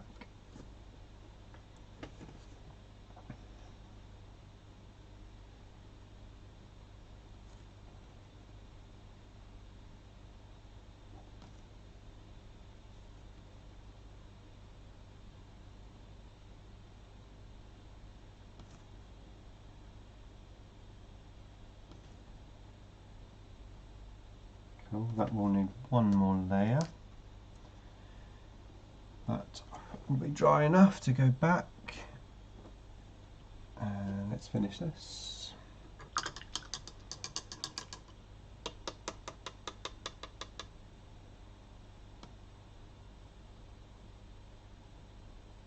I just got the Battle Zone book that has the ability to play dragons as characters. Okay, we're talking about Dungeons and Dragons. I've never played it actually. I have been told by my fiance, who knows that Richard plays Dungeons and Dragons, that I'm not doing it.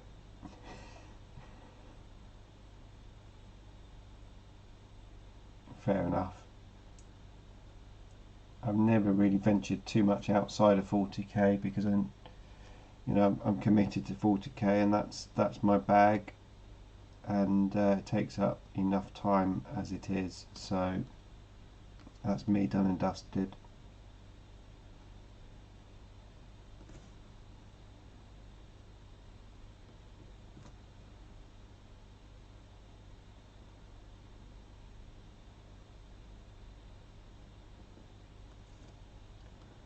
Right, leave that there to dry and come back to this. That is still wet. So we've got these two pieces, these very small pieces that go on the front.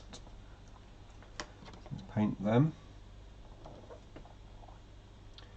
Did your dad like miniatures and gaming as well, or did you guys have other hobbies you bonded with? No, I didn't start the... Oh no, I did start the hobby, yeah, before, so he knew I was doing it, but no, he wasn't into it. He had really bad eyesight.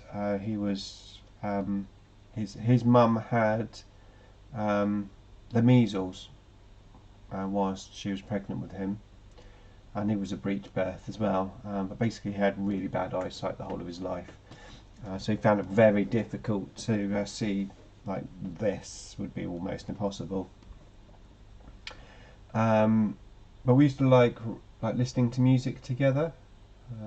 Yeah, he was like massive on music. He used to love Frank Sinatra. And I used to love Prince, so we used to take it in turns listening to our music. We used to listen to some Tchaikovsky as well, some classical music. And then we used to love Star Trek. I mean, my love for Star Trek is basically from him, because he used to watch it when I was a kid, and then I used to obviously end up watching it.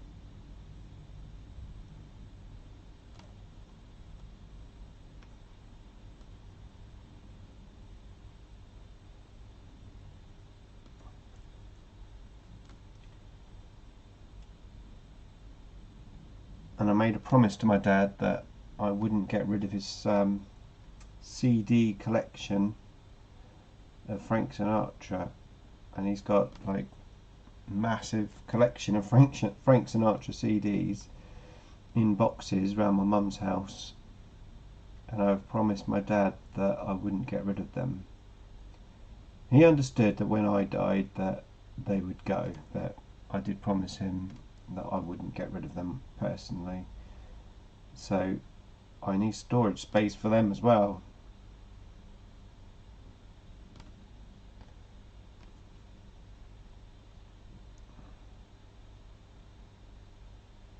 He used to have all the Frank Sinatra stuff on records, on vinyl, but he basically had to sell them all to get some money in his younger life.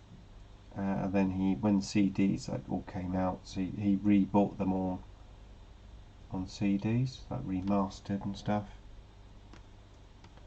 So he didn't have any actual records, it was all CDs.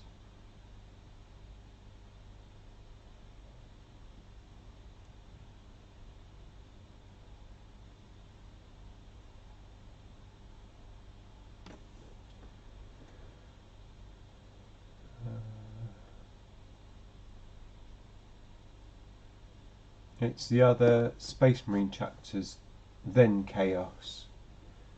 Okay. Frankie boy, good taste. Yeah, I used to like a bit of Frankie.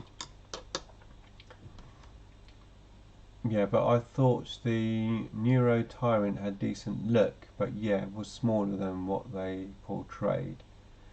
Yeah, that's why sometimes it's good just to... You can't really tell from pictures, can you? Do you remember when the Wraith Knight was released? The Eldar Wraith Knight, and they had... The first picture was in White Dwarf, and everyone hated it. But it was just a bad picture. They did it from a funny angle and it just looked weird.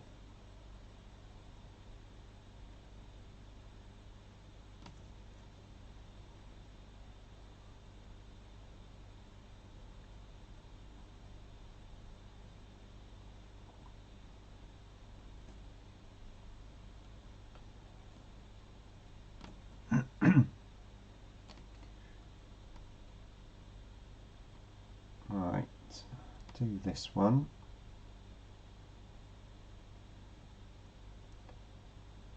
How are we doing for time here? 10 o'clock? Too bad, that's 2 hours so far.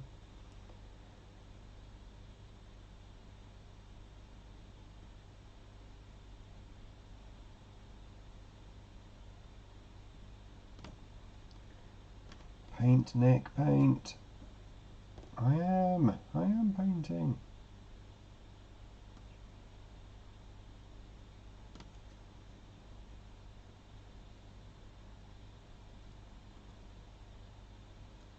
Right, let them dry. One more coat on this piece. Bigger brush.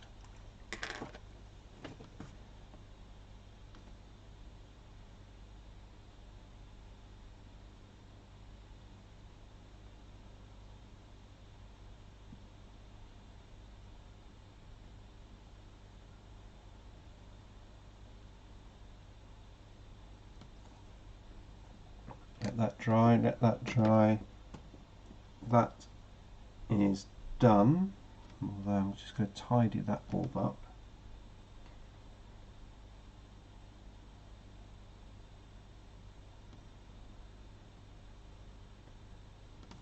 Done. Can go in there. So we've got these two big orbs to do.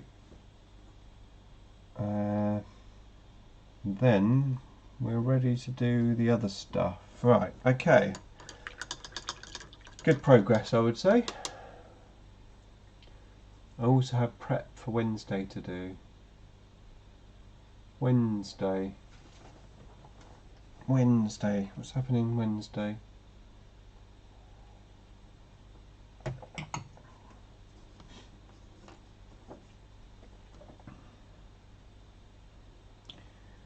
Right, second coat. This is where I just basically tidy up all the edges.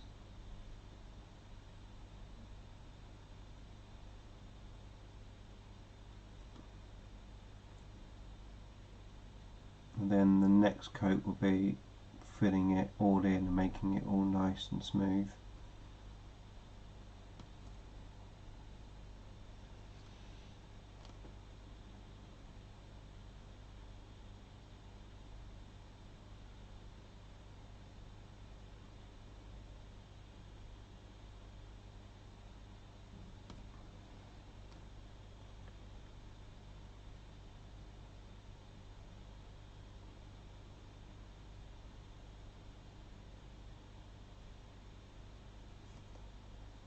One half, I'm going to do one and then do one on this one.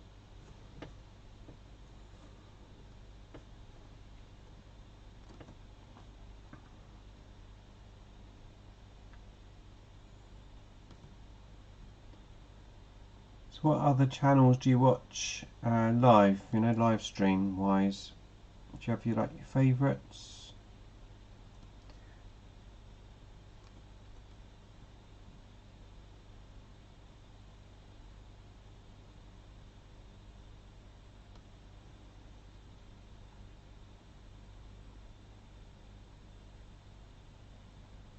I know obviously Twitch is there's a whole thing on Twitch, isn't there? People basically doing what I'm doing here.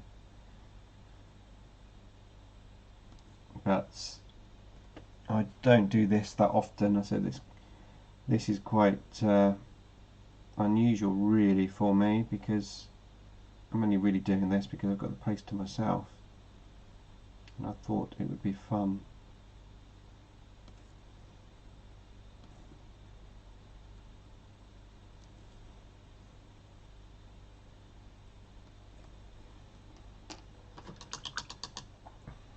I need a little bit of water in this paint.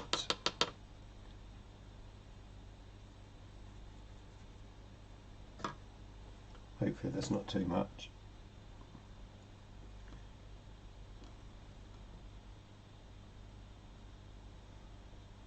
No, that's good.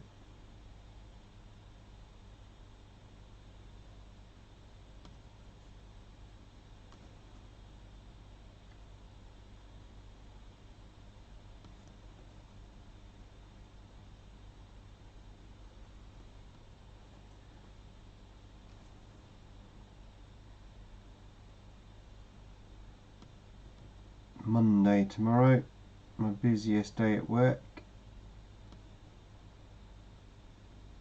Usually it's the busiest day.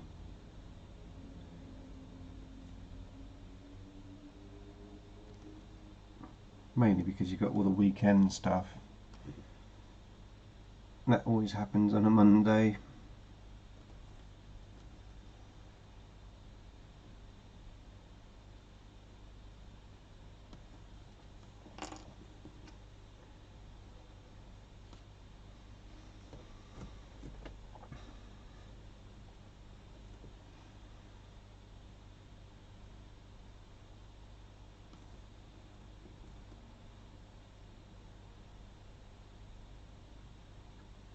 I was thinking about doing a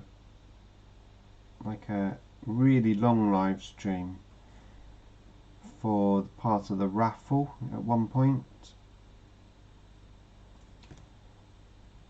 I think the longest I've actually gone live is about 3 hours. I don't know whether I could do this for 8 hours or 24 hours. And you sometimes see it, don't you? 24-hour live stream. I don't know that I would have enough to talk about. I always say I never have anything to talk about, but then I always seem to be talking, so.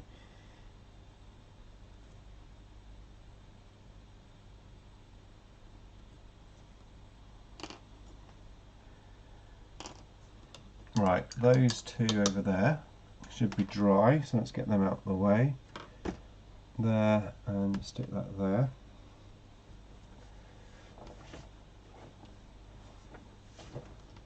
Oh, this chair is a bit uncomfortable. I've got a cushion on the top, which is why I'm sort of keep repositioning myself.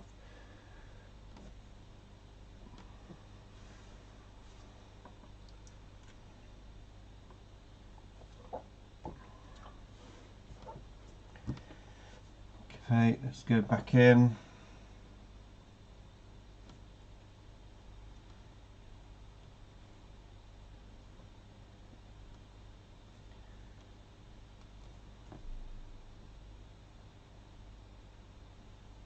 So this is the third coat. I'm just neatening up that edge and then filling in the green.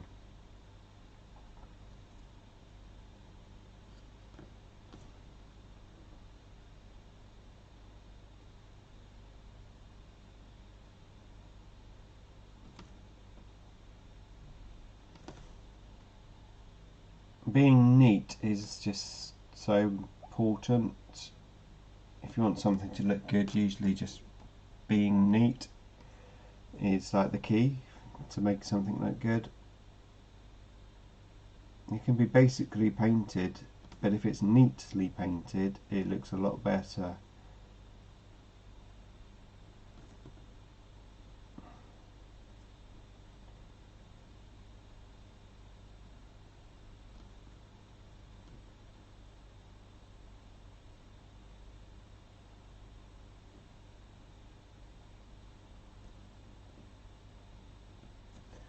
Right, that will need one more just to finish it off.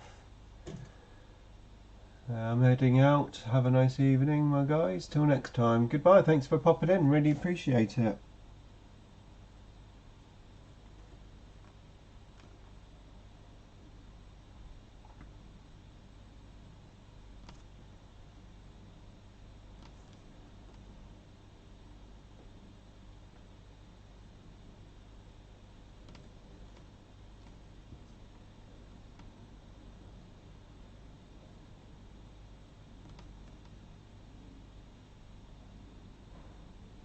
I'm certainly getting there for what I want to achieve in this stream now.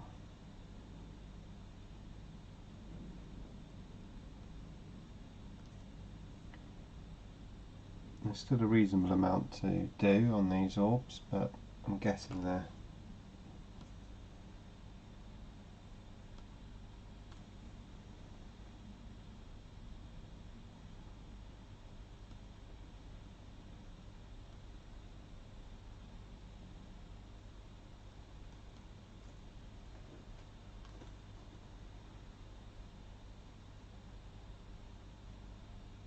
I do get a lot of good comments about my orbs, about how bright the green is. It's literally just painting many coats, really.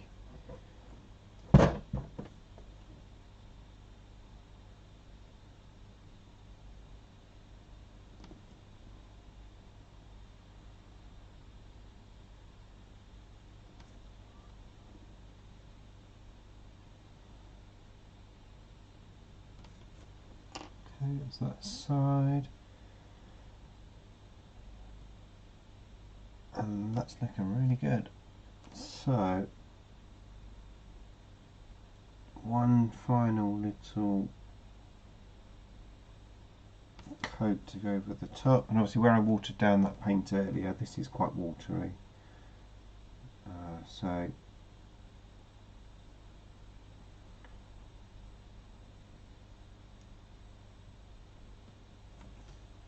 that's that one, and finally this one.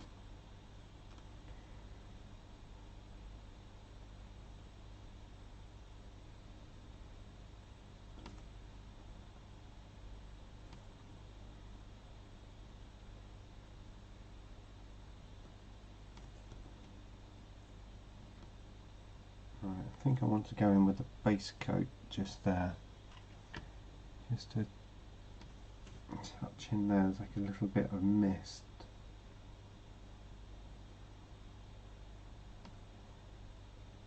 That's better.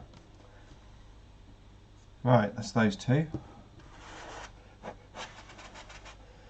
Oh, D&D night. That's what you're preparing for Wednesday. Okay, yeah.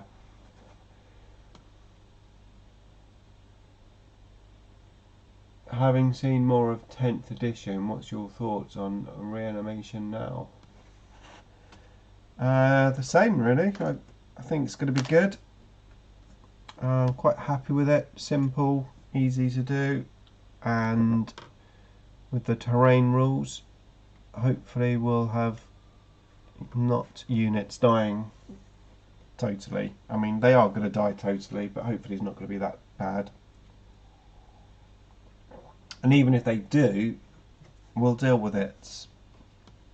I try not to rely on RP too much. Okay, so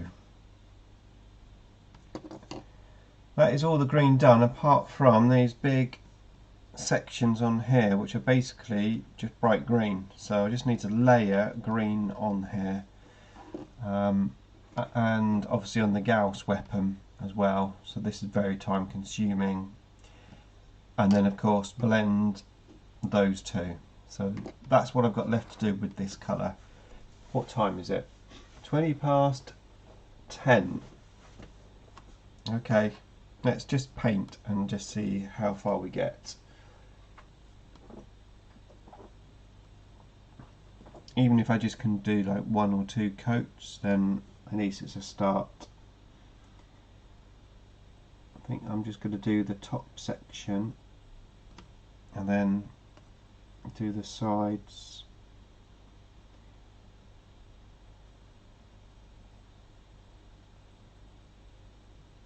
Again, it's going to be very rough at first. The first coat will be really rough.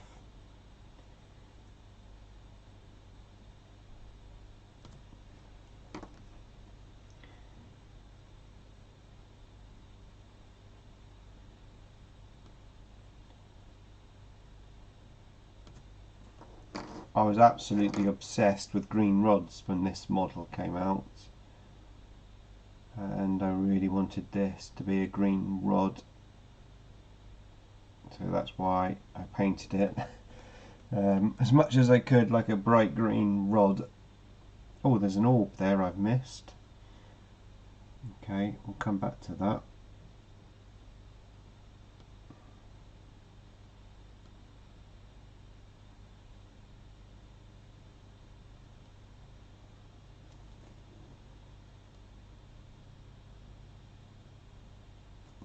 The key thing is to not keep painting over something that you've painted until it's fully dry. So paint it on, even if it looks horrible, looks rough, just leave it. Don't keep painting it over the top until it's dry. Right, now that orb, let's paint that.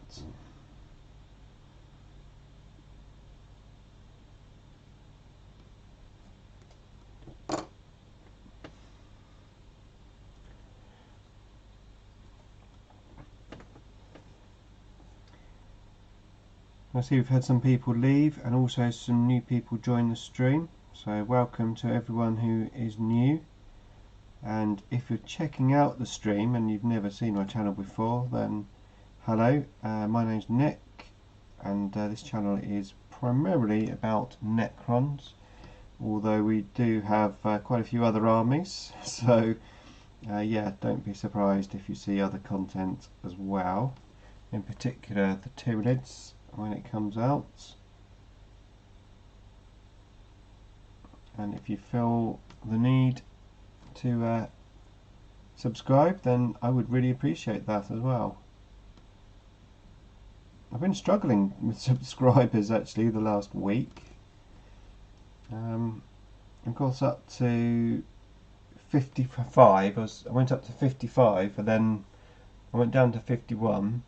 I went back up to 54, then I went down to 49, and today I went all the way down to 47, and the last time I looked I was back up to 54. So I've just been going like up and down, up and down, up and down, which is quite unusual. Usually I get like 5 to 10 subscribers a day, and I can see it ticking up. But this week it's been up, down, up, down, up, down. I'm wondering if it's the live streams. You know, people see that, oh, he's, you know, in the stream, in their subscriber feed, and then they're thinking, oh yeah, I don't watch him anymore, and then they unsubscribe. We'll need to see all the Necron rolls before drawing conclusions on things and points too. Oh yeah, totally. Right, let's do the orb.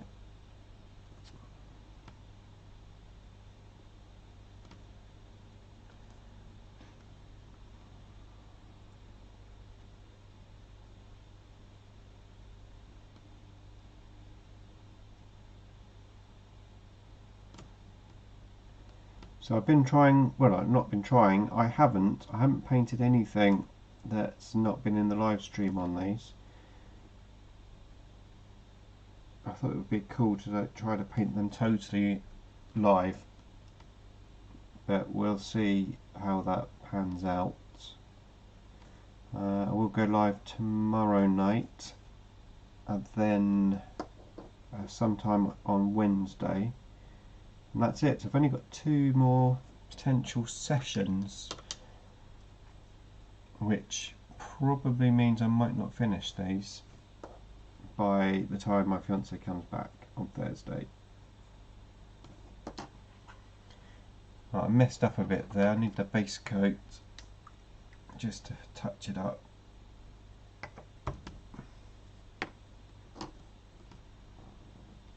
Nothing major, just a slight spillage in the groove.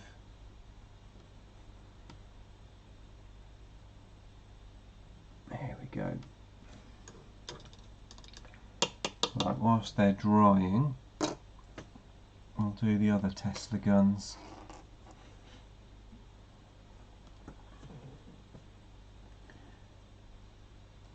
So again, it's just I'm going to go on the top first to then do the sides separately.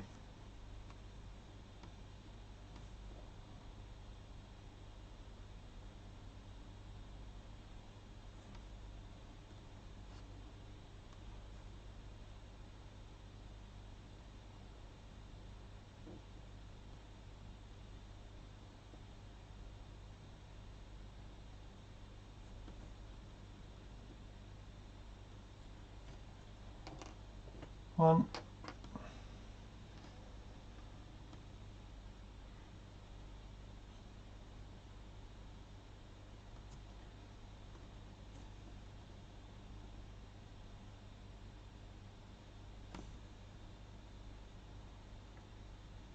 Two. Half a 2.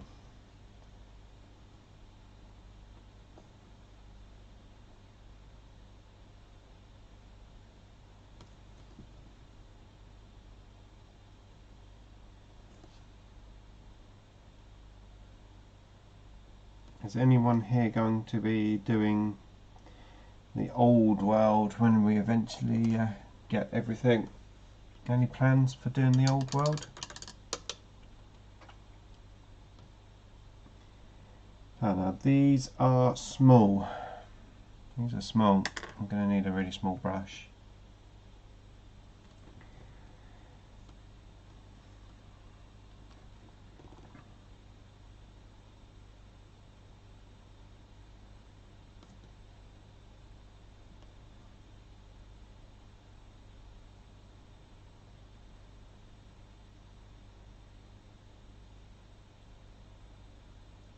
I definitely cannot speak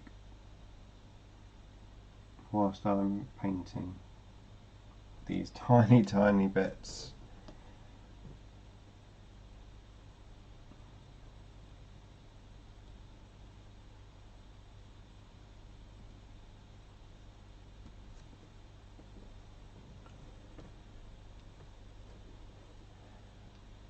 We have 5 people still in the stream.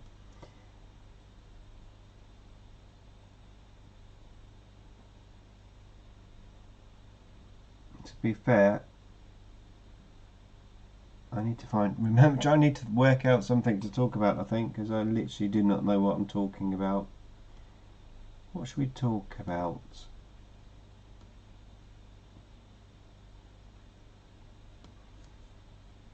Oh yes, I know what we can talk about. So I did a poll today on my channel and I was very surprised by the results. Reaper Warriors coming out in a long way leader, and my choice for the poll was last place. So I said basically, what do we think is going to be our best troops choice in 10th edition? And yeah, my choice, which was Immortals with Tesla guns, Tesla Immortals, I think they might be the best choice.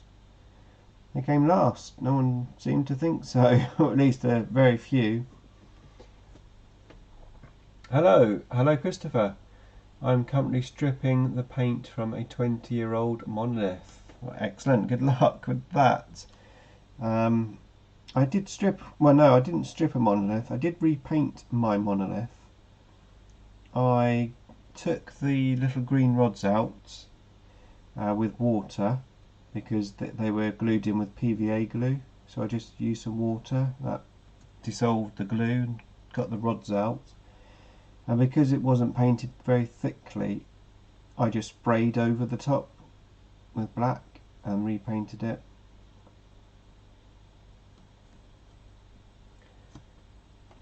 So yeah, I think that Tesla Immortals might be quite good, because hopefully they'll keep their ballistic skill, and if the Tesla blaster, or Tesla carbines, whatever they're called, if they continue to be an assault weapon, then we're going to be able to advance them and still shoot normally. So we could have some fast moving troops to get on objectives, shooting their guns normally.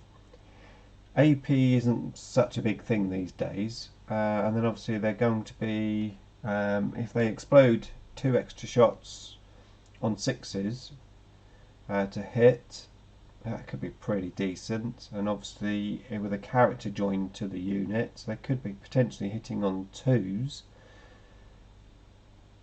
I think they could be good. They could be good. It's going to be interesting to see if I'm right or not, but that's my suspicion. I think Tesla Immortals will be the winner. Right, back to these very small fiddly bits.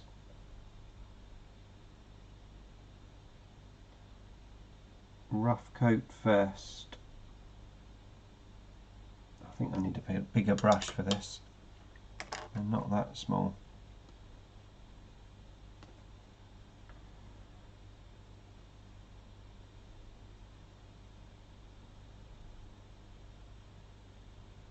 Got a lot of votes on that poll. Last time I looked was 1,100 votes, which is a lot really. Let's have a look at the poll and see how it's doing. Out of interest.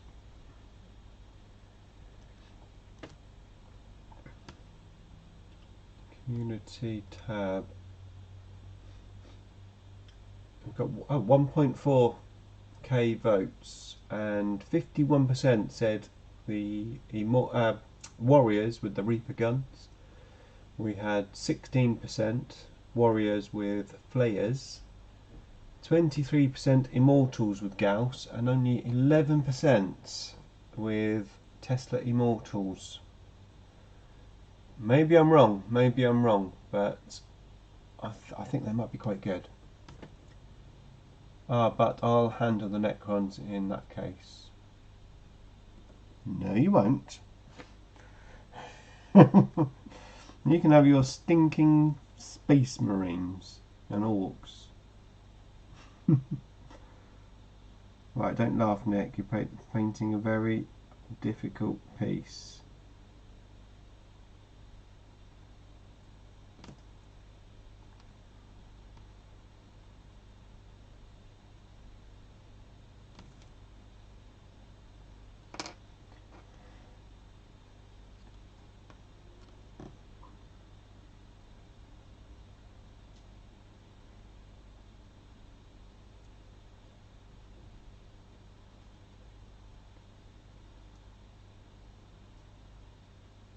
So I'm going to have to face an Orc Stomper in 10th edition. That will be fun.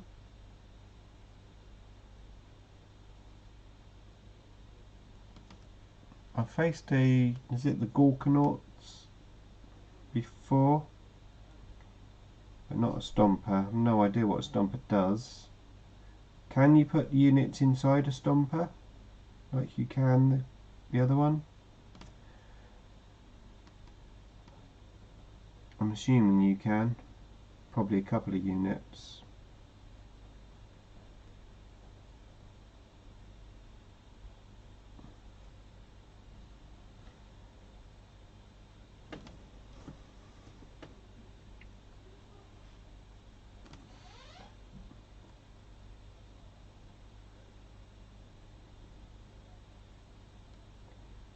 I can hear people outside,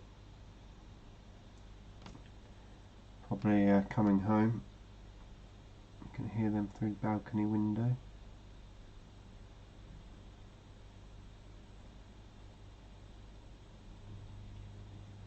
Well, that was not very neat. Oh well, it's only the first coat. I've got a bit of touching up to do there, I think.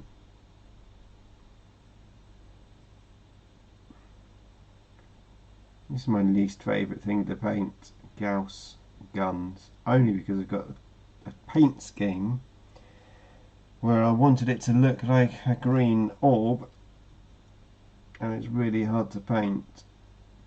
They're very finicky.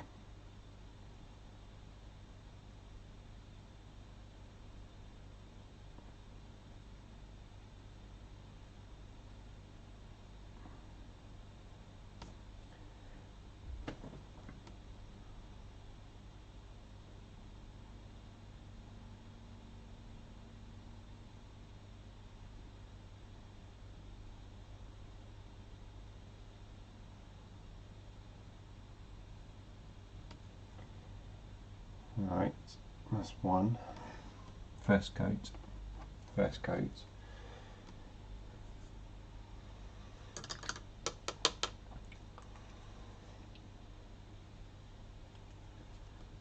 I think once I've done this layer on this gun, I might pack up for the night. It's been a good session.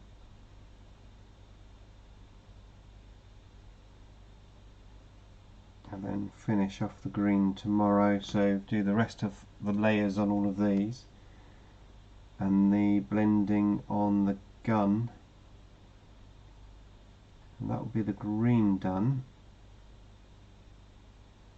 Actually, I might finish this potentially by Thursday, because if I can do that tomorrow night, then on Wednesday all I've got to do is the gold, finish the silver up, and of course the bases.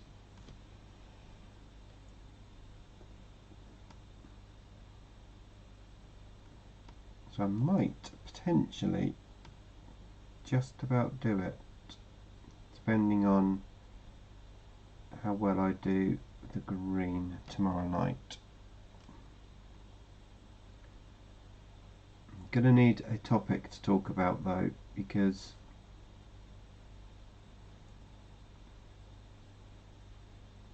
I'm running out of stuff to say, but I am determined to paint these live because I think it's fun and motivational.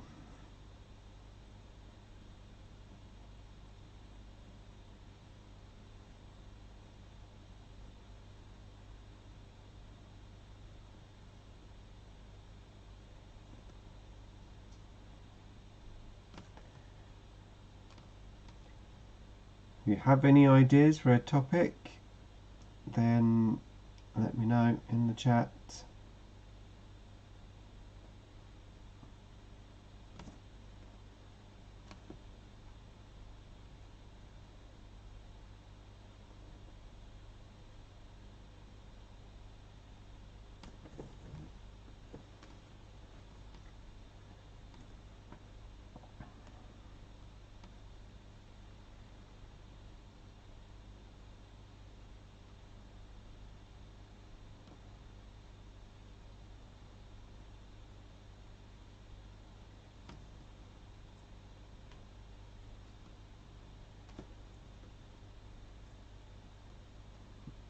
looking forward to getting into bed tonight. A long day. It's been a long week. It's weird, yeah, 6 days in a row. I know people work 5 days in a row most weeks. I don't. I work the weekends, but I have Wednesday and Friday off, so I basically do 4 days, then I have a day off, then I work a day, and then I have another day off, and then I do 4 days. So the maximum I usually work in a row is 4 days. So a 6-day week is quite different to my normal working routine.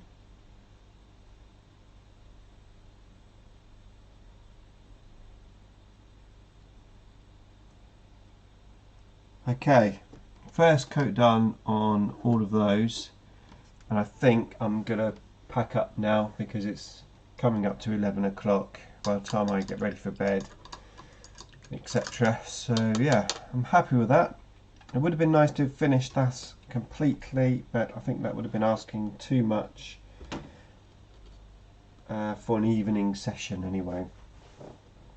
So I will put the paintbrush down.